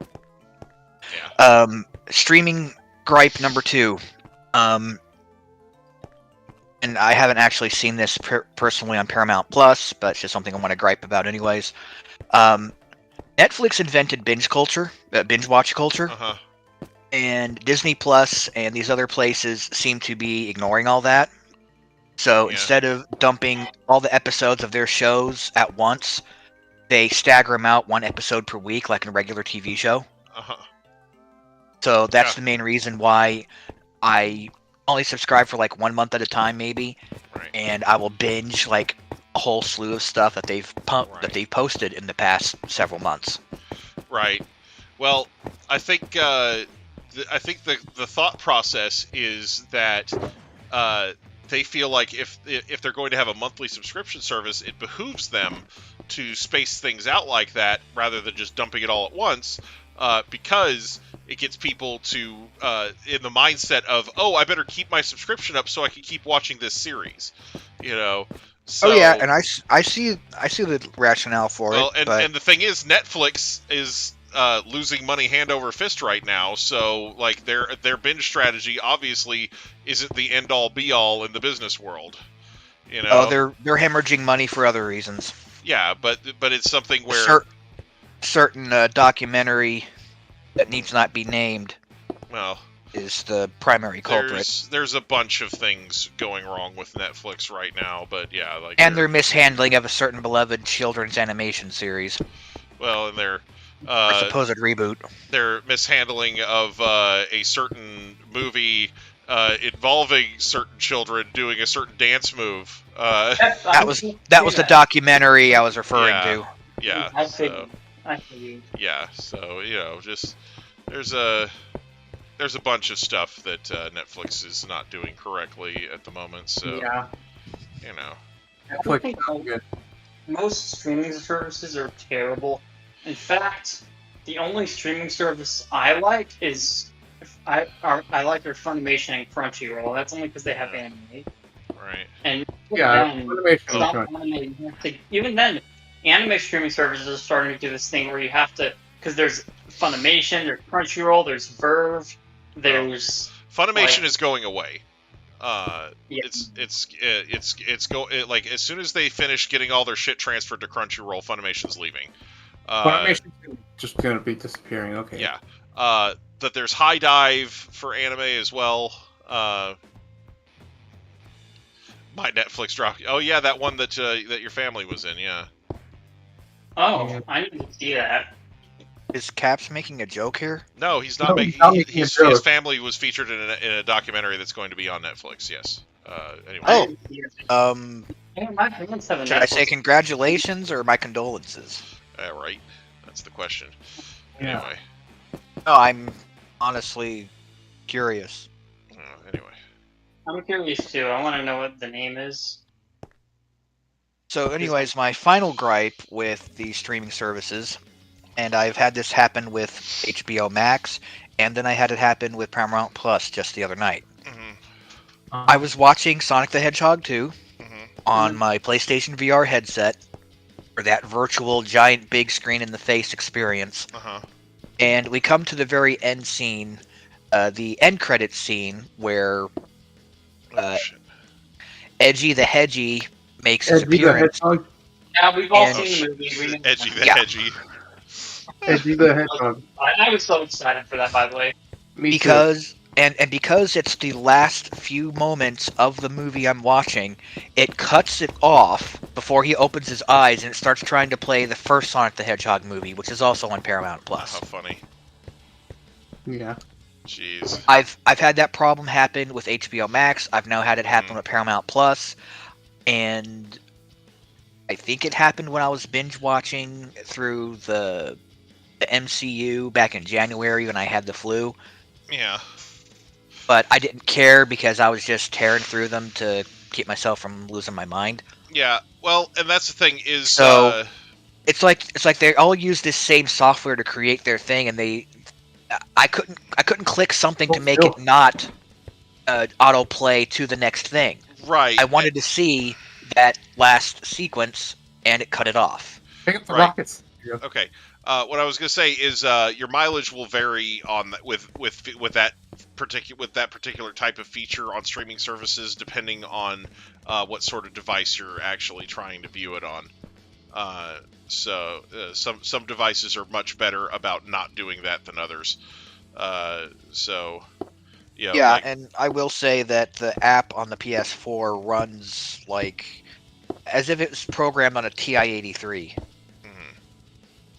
Slower than molasses. The headwind on crutches in January. You're talking about Paramount Plus, right? On the PS4. Yeah. Yeah. I have an Xbox, so thankfully it wasn't lagging for me. But one of my friends, like one of my that came over, he he has a PS4 and Paramount Plus. From what I heard, when he and another one of my friends were trying to watch it, I wasn't here at the time. They said it was lagging terribly. Like, it was very slow. Yeah, I know nothing to do with that. Yeah, and I'm pretty sure I understand why it ran like that on the PS4, but the whole cutting off thing, that was intolerable.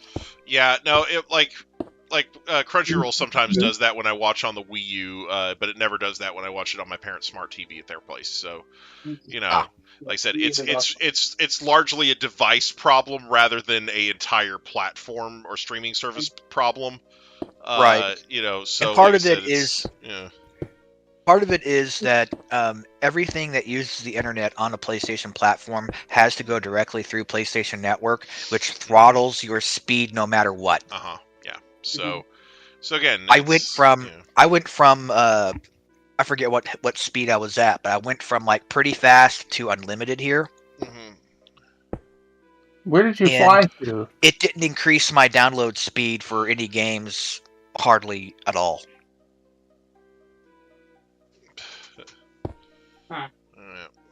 Yeah, I know it's a Sony problem because on my Xbox, I get really fast download speeds. Like, I've gotten somewhere to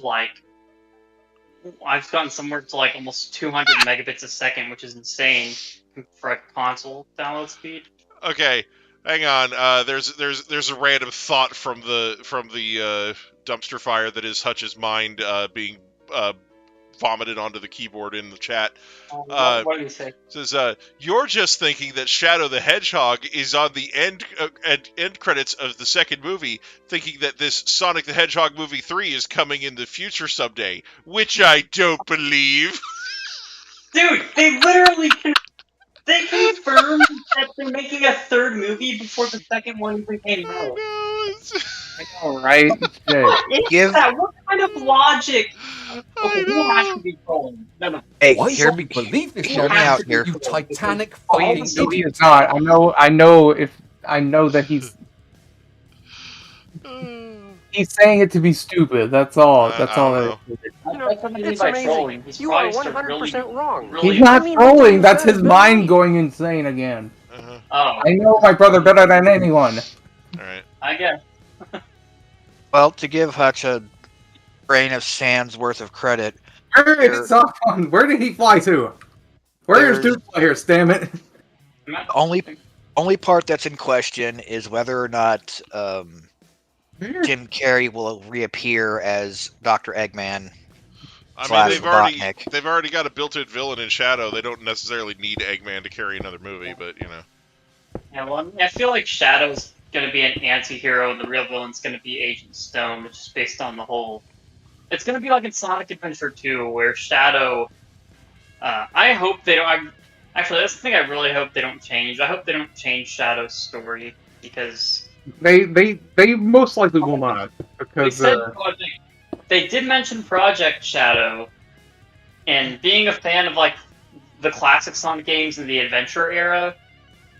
And even though 06 is a buggy game with a terrible plot hole-filled story, it did have some good characterization for Shadow, and believe it or not, Mephiles is actually pretty good in that game, but that's a whole other thing. That's like a huge podcast that I don't want to bring up, but Mephiles is actually a really well-written villain. Shadow, however, he's a really cool character, but if you give him a different... Yeah, make it Gerald Robotnik never died. I mean, sure, but that would be changing the story. Yeah, I still want them to have Project Shadows. They took liberties with the paper-thin plot of Sonic 3 and Knuckles anyways. So yeah, but I mean, they took liberties with that because they didn't have much to work with. But with Shadow's story, you have a lot to work with. You have Project Shadow, you have Maria, you have all the stuff in Shadow the Hedgehog, and Sonic Adventure 2, which is what it seems they're basing it on. You could pull pieces and bits and pieces from Sonic Heroes and Sonic 06 as well, because those are all the games that when Sega still had competent writers. Pulling bits from Sonic Heroes. You mean making the movie star Charmy the Bee? I agree. Oh no! Charmy is Vector for life. Vector for life. What's the computer room? Fucking what the fuck was that voice, Aquan? That's my charming impression. It sounds good. Yeah, I mean, I know they're It most sounded likely just going like to trying do. to be who I hate. But yeah, I know it's Y'all not gonna be just one. jealous. No, I'm just kidding. I remember you guys remember in Shadow the Hedgehog, Charmy has the exact same voice actor as the one who voices Max from the season 3 of the anime?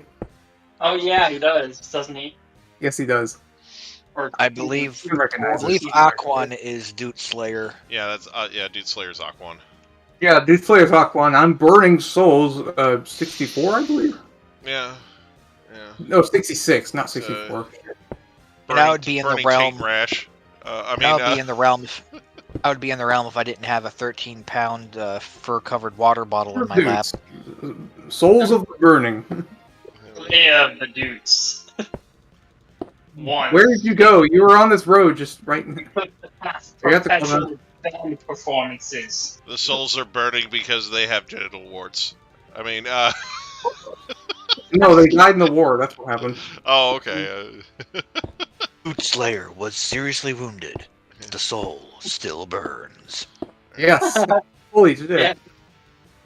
But yeah, the Sonic, I know it's not going to be completely Sonic Adventure 2 caps. They are going to take some things from it. All I hope is that they keep Shadow's Sonic Adventure 2 story intact, where Project Shadow happened originally as it was supposed to be a cure for humanity and also a cure for General Robotnik's. Later revealed in Shadow the Hedgehog, it was also originally meant to be a cure for Gerald Robotnik's granddaughter Maria. Had essentially what was Sonic the Hedgehog universe equivalent of AIDS, but it was called NIDS, because, they were trying to be really edgy with Shadow the Hedgehog, so they put, adult crap in it. They wouldn't have to use the NIDS in the movie, because I know they're trying to be more kid-friendly. In fact, I don't think they take anything from Shadow the Hedgehog because of that, but at least keep the whole Shadow was meant to save humanity thing. That's why he was created, and have either Maria or... No, you can't change the character. I just don't want them to change Shadow's story. The whole reason they took liberties with Knuckles' story and Sonic's story is there's originally not much to begin with anyways for those characters. Well, I'm pretty sure what they're going to do is the same thing they've already done. They've taken inspiration from pretty much every other Sonic thing that's existed in the past, threw it in a blender, hit puree, and poured it into an ice cube or a giant Jello mold shaped like Sonic's head, put it in the freezer for an hour or so, and the product is the movies that we've seen so far. Oh, okay. Yeah, It's kind of like the Marvel Cinematic Universe approach. Uh-huh. It's going to be an adaptation, not a direct translation, as Kevin Feige has put it. Right. Yeah, it Oh. was an adaptation, but it would So- just be... I'm sure they'll keep the correct core elements there that need to be there, such as Shadow's origin and his motivations and so forth, just like they did with Knuckles. Mhm. But they change and move little things here and there. I'm sure it's going to be fine. Mhm. I mean, there is, of course, a slight possibility that someone with an agenda or has basically schmoozed their way up to the top and has no What idea what the- the hell they're doing What just could happened? possibly screw it. But Oh, you triggered the button. Oh. That causes that. Free XP, motherfuckers. Oh, that's sorry to interrupt you. I just got scared from the Ender Dragon spawned out. Ah, Alright. You triggered the Ender Dragon dies animation button. basically, there is the slight chance that some Nimnol will screw up the third movie and the Paramount show, but, Yeah. law of entropy eventually sodomizes everything. Just look at the aforementioned MCU as it is right now. all right. Yeah. And So, I mean, since, I since understand they're just that- taking all the Sonic stuff and putting it in a blender, does that mean we might get to see Dr. Robotnik piss on the moon? Most likely, yeah. I'm gonna piss on the moon! What? wow. You haven't seen that video? It's the greatest thing ever. Oh my gosh. Yeah, so there's an animation where It's somebody takes the animations from one of the Sonic games and they like edited them together and like parodied like in a bridge series, and it's like Dr. Eggman's like, "I'm gonna piss on the moon." He's got the Death Star looking laser thing, like anyway, it's great. What's the size of your dick except really smaller? Okay, now it just sounds like Aquan's gurgling. Yeah, sorry. What was that? I didn't hear a single thing you said. You were like gurgling your mic. I don't know. No. Aquan, stop filleting the mic when you talk. Sorry, I couldn't resist. All right, anyway. There are It's more okay. efficient ways of getting iron into your diet than chowing down on audio equipment. Right. Yeah. Very much. You can drink other people's man. blood. You can drink. I do- You can drink You can drink your friend's wine. Yes, that is very smart. I do think it'd be kind of funny if Jim Carrey isn't just bluffing about not showing back up, and they have him play not just Ivo Robotnik, but also Gerald. Yeah. I mean, that would be perfect. It would. Yeah. Have some dysfunctional family member moments. Right. Yeah. Why are the EXPs just not picking up and just following me like lost dogs? It I does hate that that. sometimes. Of course, I'm half hoping they'll also introduce Amy and involve the Little Planet somehow. Yeah. Yeah. I mean, The Sonic CD reference. Yeah. they I'm not didn't holding make my it breath. enough to make it brave. I mean, They bring Amy in because she was in Adventure 2, although She was she wasn't in a playable character like in the first one, sadly. She was in Adventure 2, and CD is the game she debuted in, and although this is not about Metal Sonic, they could try to tie some Sonic CD things into this. he was Like in. maybe Shadow, maybe Shadow takes the role of Metal Sonic. Oh yeah, if they get Crush 40 for the movie, that would just be making it the best of the three. Because imagine if they actually played like a remix of Live and Learn for the movie. That would be. No, right? That would be fucking amazing. Now I know this would be asking for too much because they're not gonna. Because the robot on the new movie was like a new mech. It wasn't the Death Egg like I thought it was gonna be. But it would be really cool to see the Bio Lizard and be the final villain. Bio Lizard, yes. I forgot about that thing. Bio Lizard, is that the official name It's of the final Chaos? boss of Sonic Adventure 2. Yeah, Oh. the final boss that Shadow and Sonic team up against in the final story. Yeah, This that thing. Yeah. I feel like I feel like you should temper your expectations because I would hate it if like while it would kind of be cool on the surface if a bunch of cool characters showed up in the third movie, it would get too busy. Like it would turn into Spider-Man 3, like the first one, like where it's just like, why are there so many fucking characters running around? Like That's why I said. That's why I said at most give us I know, one right? extra character, either Amy Rose or Rouge the Bat. Rouge the Bat. You got to put Rouge the Bat in there to get the furries to show up. Anyway. Yeah. You gotta get that free bait, you know what I'm saying? They could have Oh, Rouge they the added 2 new Freedom Planet members to the game or to the show or to the movie in this one, so it makes sense that they would have to have, if they're going to do a big bombastic trilogy ender, it would probably have to add a new friend and a new enemy and a giant CGI monster to fight at the very end. So what I would see them doing is Chaos, the monster from the end of Sonic Adventure 1, as the awesome. as the big end game for that movie. Well, and again, And then a tease for Metal Sonic at the end. Yeah, well, like I said, they could do a lot, but it's just Just as long as they keep Ken Penders away from it and they dismiss his lawsuit with extreme prejudice. yeah. Like I said, I would really love, because with the state that Sonic games are in, I just like how good the movies are, because Sonic Origins is also kind of a mess, and Sonic Frontiers is just going to be bad, let's face it, at least in terms of overworld design and game design. I don't know about the story. They might finally have a good story, because they did get new writers on board, but Yeah. It already looks like a Unity asset project, so Yeah. but yeah, the movies are great. I'd love to see Perfect Chaos in like HD, because last HD rendition we got in Perfect Chaos was in Sonic Generations, the console version. When you fight him, and it was pretty cool. But seeing him in like real, it would look like the CG cutscenes they had for Sonic Adventure 1. It was realistic. Yeah, I feel like Chaos could carry a movie as a villain. So if they really aren't going to have Robotnik in there, that would be a good thing to keep in the back pocket for one of the movies as a villain.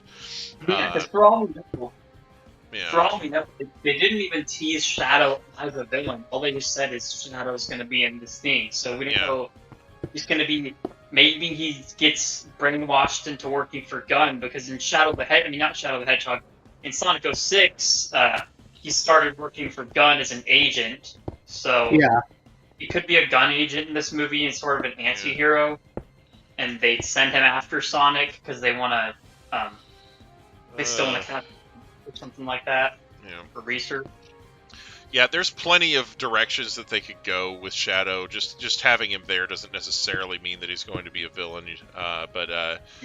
You know, and you know, it's possible that they could just subvert expectations by not having him as a villain and having him as the friend and having him and Sonic team up to fight Chaos or something. You know, so there's plenty of things they could do. I'm hoping for that, because he would be cool to see as a villain, but we've already seen it before in Sonic Adventure 2.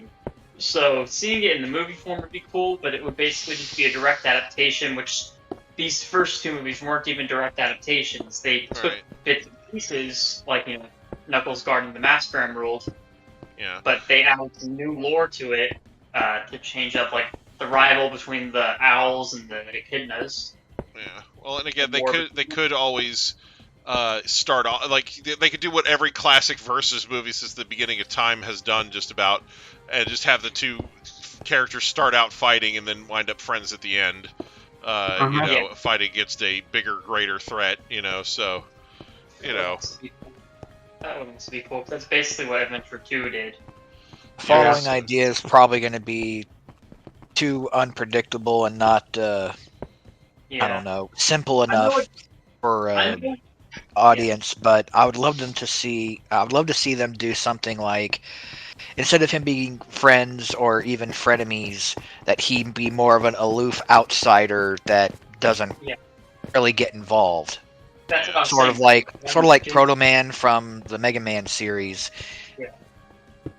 Like, once he realizes what's going on and they resolve the conflict, he's neither a friend nor an enemy, just kind of a rogue. A rogue, yeah. Yeah, like when he works for Gun and stuff. Basically, what Shadow became in the games, he's basically just literally become Vegeta, because, you know, the new riders they got don't know how to ride. But I'm so glad they fired those guys and they have new riders on. That's why I'm thinking the new game might actually have a good story. But anyways, my whole point being is Shadow started out as a rival, then he became a hero, then he was supposed to die at the end of Adventure 2, but the fans loved him so much they brought him back in Heroes, but he had amnesia. Now he's become sort of a rogue Gun agent who helps Sonic from time to time. So he's basically just... He lost his memory in Shadow the Hedgehog too, didn't he? I think the term I was looking for was chaotic neutral, which I think would be... Chaotic neutral. It would be really fitting for him. Yes. Instead of being an anti-hero or an edgy villain, just being like, whatever, I'm out of here. Yeah. And the core lesson that Sonic would have to learn after this in his third movie is that you can't be friends with everybody. You know? Yeah, I also... That's the thing... this frog's really cute, by the way, in Minecraft. But anyways... that's something I really hate, actually, is the modern writers have basically made it where... Now, I love my edgy characters and everything, but I like my characters to have depth, and that's what Shadow used to have. Hey, are you in the mangrove? Everyone thinks Shadow is this overtly edgelord. It's because of his own game, Shadow the Hedgehog, which had a different writing team than the all Japanese games. It was written by and designed by Sega of America, because they split into two teams at the time. The Japanese team went on to work as the dumpster fire Sonic 06, whereas the mediocre game that's replayable at least, I don't hate it, but it could have been better, Shadow the Hedgehog, mainly for the writing, they just ruined Shadow's character by turning him into this hateful edgelord who like, it's like, when the world's being invaded by these aliens and stuff, he literally just says, I don't have time for these pathetic humans. When Shadow the Hedgehog, post-Adventure 2 and post-Heroes, wouldn't have ever said that. He would have gone in instantly to save them. So, I don't get what they were doing there, but the whole reason everyone thinks he's an edgelord is because of that game. And you want to know the worst part about the modern Sonic Riders ever since Colors? Is that they literally said in an interview that they looked up they're like, man, we just looked up some cutscenes on Wikipedia so we can learn about the characters. They looked up some damn cutscenes just to write the characters. So that's why the characters have become so generically poorly written. Sonic used to be the embodiment of a hero ever since they gave him an actual character in Adventure 1. He always moves forward, never looks to the past, always looks to a bright future. Now and cracked a few jokes or two, but now that's his whole personality. Just cocky dick that just makes puns and jokes and stuff. And Tails has become a narcissist instead of, originally relying on Sonic and becoming his own person. Amy's right. I mean, Amy's always kind of been badly written. Aquan, did you say that the Shadow the Hedgehog was developed by Sega of America? I think so. You see, that's been the biggest problem with Sonic the Hedgehog since day one. Or basically day two. Because Sonic the Hedgehog was developed in Japan, and the Japanese branch of Sega did not want to have it packed in with the console in America. But they acquiesced, and they got that slight edge over Nintendo during that time because of it. This began a huge rift between Sega of America and Sega of Japan because, as many of us know or should know, Japanese people are very prideful. And there was a huge rift between Sega of America and Sega of Japan from that time forward. Yuji Naka left Sega of Japan, and he was going to leave the franchise altogether, if not for a little company being put together called Sega Technical Institute. They started putting together their own Sonic the Hedgehog sequel, and so did Sega of Japan, and we basically got two versions of Sonic the Hedgehog 2. One of them was called Sega Sonic CD, the other one was Sonic 2. Yeah, I know the story of that. So, it's like, it's almost as if there's a curse of chronic mismanagement on Sega whenever it comes to Sonic the Hedgehog. Yeah. I mean, whenever it comes to Sega in general, for the Sega's been poorly managed in many ways. You say that, but the Yakuza games exist, and those are amazing. And the Hatsune Miku games are really good rhythm games. They're also Sega. Alright, everybody. Hutch is going to bed. Oh, where's my champagne? I know, right? Yeah, Good night, Hutch. Anyway. Where's my whole take on this thing? Where's my whole take on this Sonic and Shadow the Hedgehog development when I literally have nothing to say? I don't know. Yeah.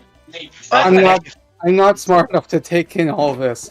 The things I like about the game Shadow the Hedgehog, though, are the fact that it's so edgy, despite having this E10 plus rating, that they originally wanted to go for a T rating, but Sega's like, whoa, we gotta tone some stuff down in this. So there was some heavier swearing in it they had to tone down. The blood was originally red instead of green.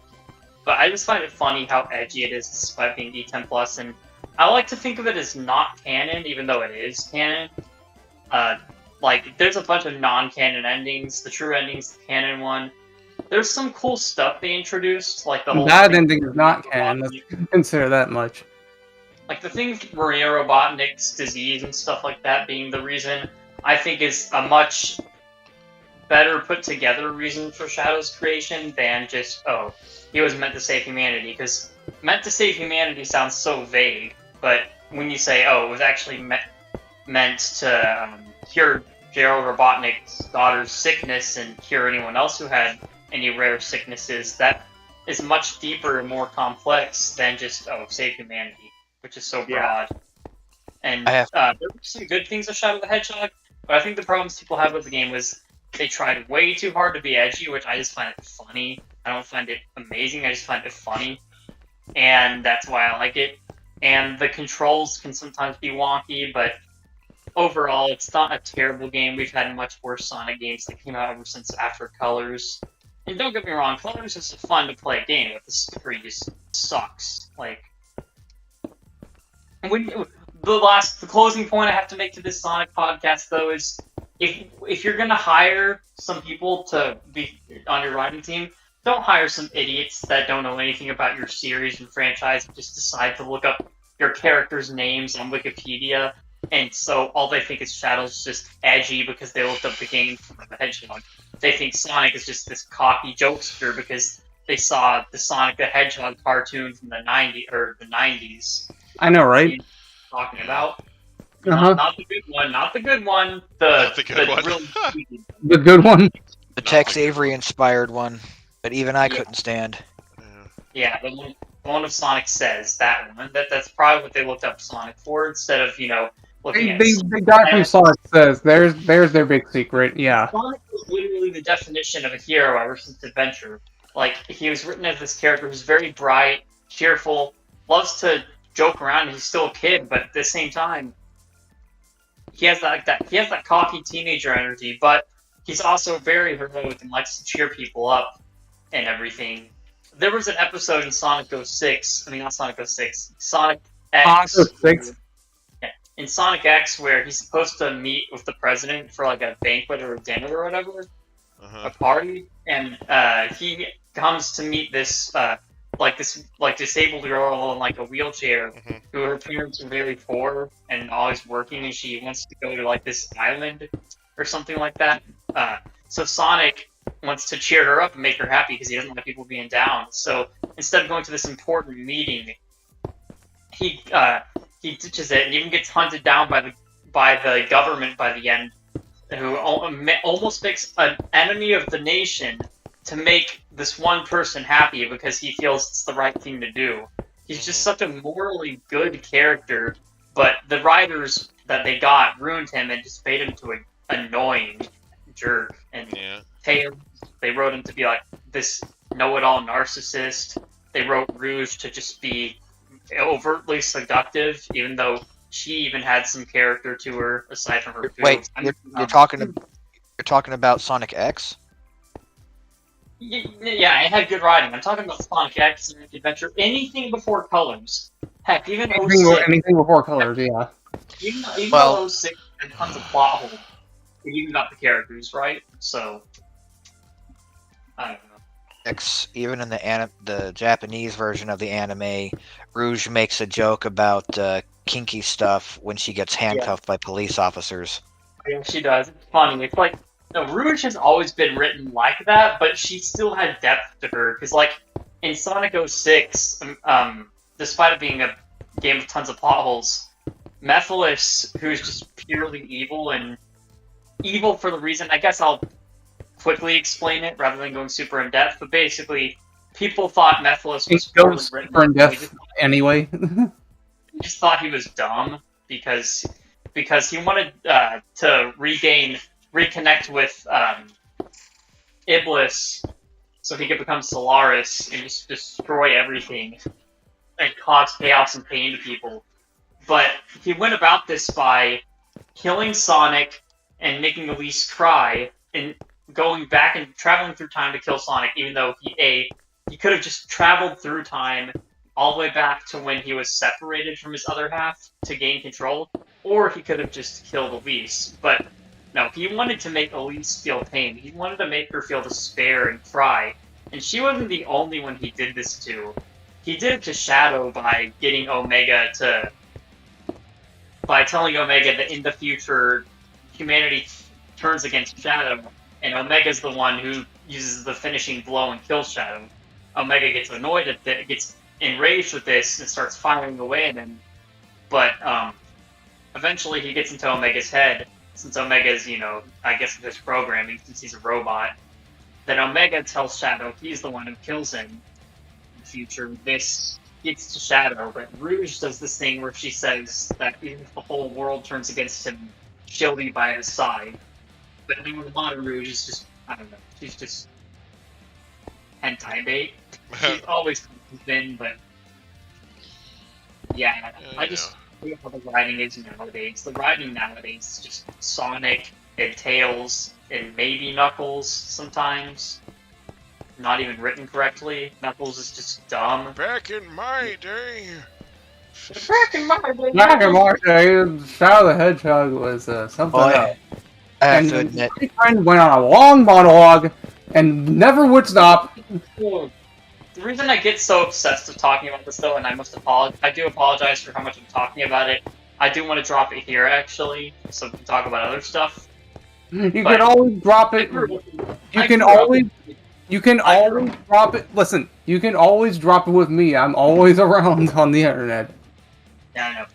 I grew up with the adventure era, like adventure. Instead of I could flarping see it on to be like entire stream. Adventure 1, Adventure 2, Heroes, Shadow the Hedgehog, and 06, because those games all had an overarching story. God, my brain is also starting to hurt.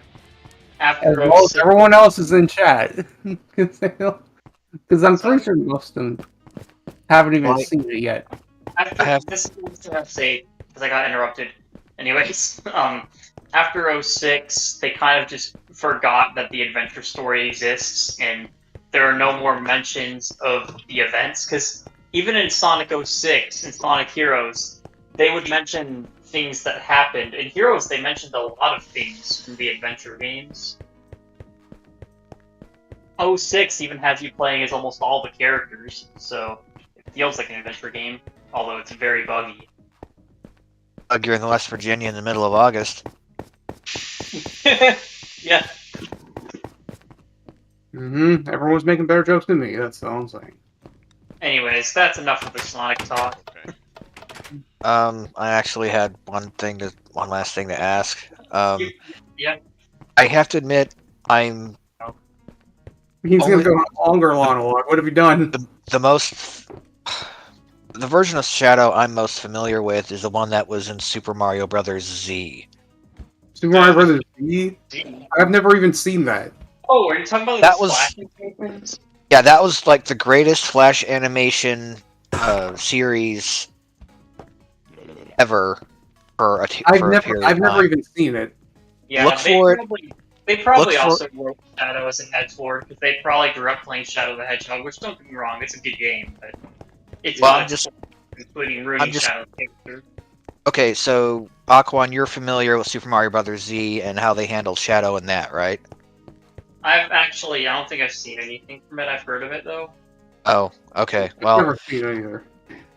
I was just going to ask if that was a very accurate depiction of Shadow from, Adventure 2 and onwards, because that is the most familiar I am with him, and I'm assuming it wasn't the most accurate from what you're telling me.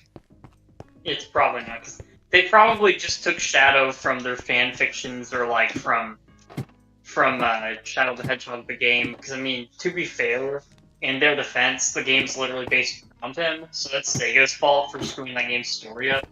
There were some cool things with that game, though.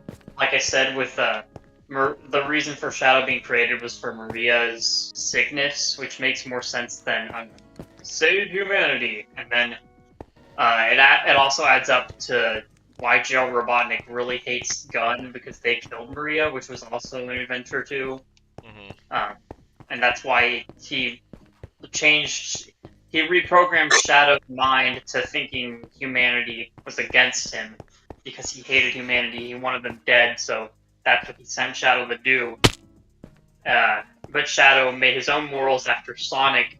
Actually, it was Amy, believe it or not. Amy Rose actually ended up being useful at the end of Adventure 2, because she got into Shadow's head and told him the good of things, and she actually reminded him a bit of Maria. And so he said he has to fulfill a promise to Maria and to you. Okay. And he even shed a tear. Like, this is something that the fans' interpretation of Shadow the Hedgehog would never do. Like, he showed emotion in that scene near the end of the game when he was about to fight the Bio-Lizard. He got reminded of his childhood friend, Maria. he even shed a tear over it, and modern Shadow would just be all like, you're pathetic. Like, so I'm guessing that was the Z Shadow that you speak of. I don't know. Anyway. You should probably look for Super Mario Brothers Z on YouTube. Alvin Earthworm started trying to do a remake of it, and he only got like 2 episodes in, and I fully understand the reason why he hasn't hardly worked on it. He has openly admitted to suffering from acute chronic depression, so that puts a damper on anyone's creative juices. Yeah. Probably gets better. But I'm pretty sure you can still find the originals here on YouTube somewhere. Yeah. And if there's something I do recommend to you, so I don't have to go on and on and on again and just fill up this with podcasts, I'd probably have to link them to you so you can find them exactly, but if you search up, just for example, if you search up Mephiles character analysis, it'll show this video called Why Mephiles is a Great Villain. But this guy's channel, he does a bunch of Sonic-related content, and he also has a few videos that's part of a series where he does character analyses of like different characters from the franchise and things about how they used to be good, how the new writing team ruined them. And that's where I'm getting this information for Sonic and having it back up, because I remember when I played the games, I'm like, hold on, Sonic isn't like he used to be. And I'm not just talking about hurts. My brain hurts. Yeah, let's just stop talking about Sonic now, because You have caused me 68 kinds of brain injury, my dude. I cannot process it all. Stick your head in the freezer for a few minutes, you'll be fine. Okay. Alright, so now that Solus has had an aneurysm. Thanks, Aquan, for the aneurysm. I appreciate it. yeah, I mean, I'm not the one who joins and leaves VC. Okay, I'm sorry, I had to get you back, but now we're even. Okay. Thank you. You don't have to remind me of that. You narcissist. Well, I can fully identify and understand the love and adoration for a certain blue video game character. Schizophrenia that I used to have, okay? Because, I have a childhood obsession with a certain blue video game character, but he's not nearly as popular or has his love been widespread in media as much as Sonic. Is it Doraemon?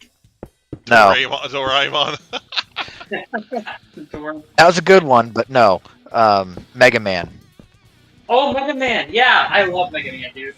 I don't like the modern game, but he's due to get his own big screen, or well, not big screen, streaming only movie bastardization on Netflix eventually. That's loud. I'm telling my inner child to expect disappointment. Yeah. I mean, yes, Netflix produced a fantastic Castlevania series, but they also produced the most recent He-Man supposed continuation, which nobody seems to really like unless they're brain dead. So...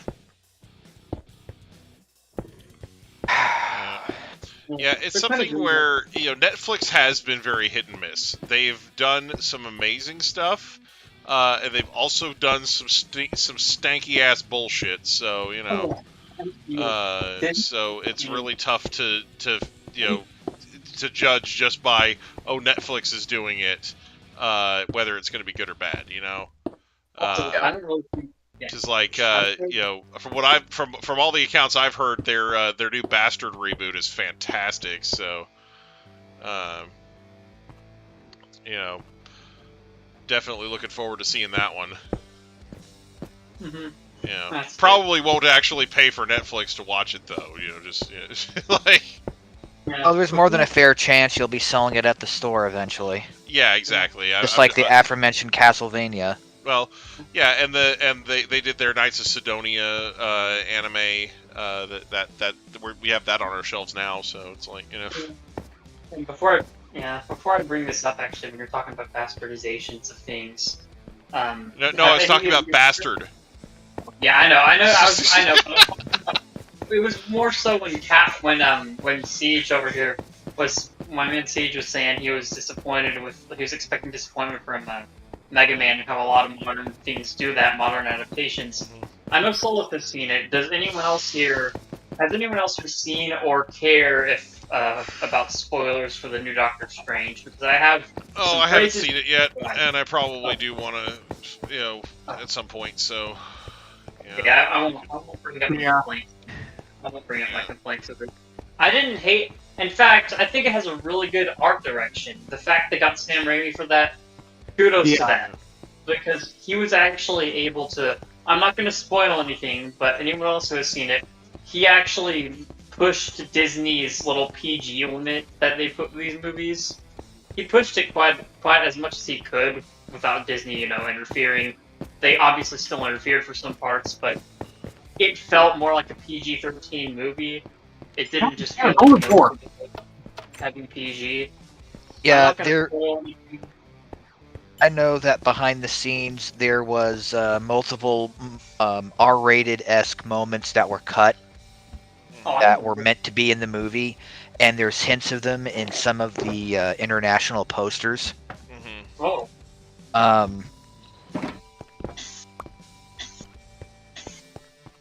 There was that whole scene. Did they show Mordo in any of the trailers that you saw of it, Hunger? I don't think so. I don't remember seeing him. Well, the Mordo that if you do catch any of the trailers, by the by, it's the Mordo from an alternate dimension. Okay, yeah, well. An alternate universe, I mean. Anyway. In a scrapped opening scene, which, as far as I can tell, is not going to be canon, Mordo gets beheaded. Oh wow. Dang. The 616 Mordo. Oh okay. Oh right, so the Canyon Mordo. Yeah.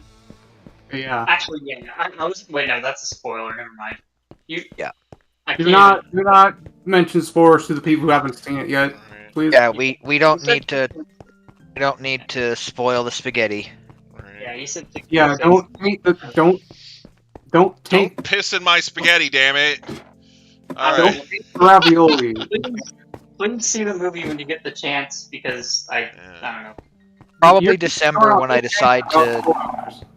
Like I said, he'll probably see it in December around the time I do my 1 month binge. That and Thor: Love and Thunder possibly, but that one's got its own issues. No, I don't think you could see that movie. I haven't heard good things about it. Yeah, well. It's worth skipping. It's a solid no. No, just I don't know. Just, I've heard that Thor: Love and Thunder, like spoiler-free reviews, that the movie is full of way too much comedy and they try way too hard with it. They literally make jokes out of character deaths, from what I've heard.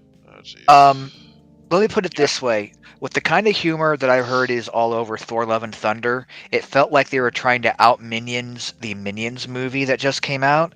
And it's like, you don't go to a Marvel movie for Minions humor. You go to a Minions movie for Minions humor. Right. Yeah, exactly.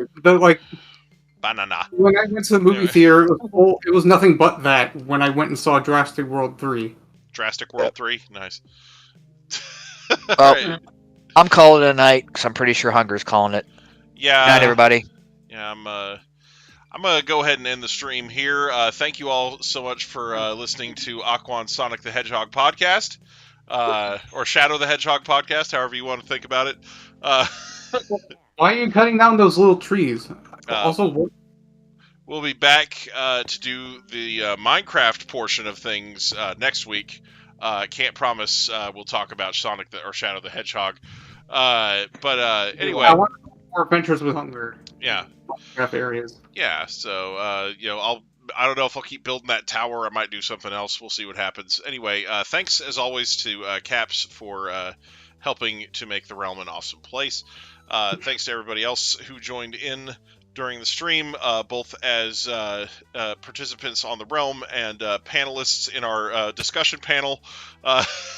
And of course, as always, I do hope everybody has a great day. Caps Lock is just murdering himself over here. Anyway. Night, everybody. I, Bye-bye. but yeah, I really don't want to spoil Doctor Strange. It's just there were some things I wanted to talk about. Some things I love about the movie.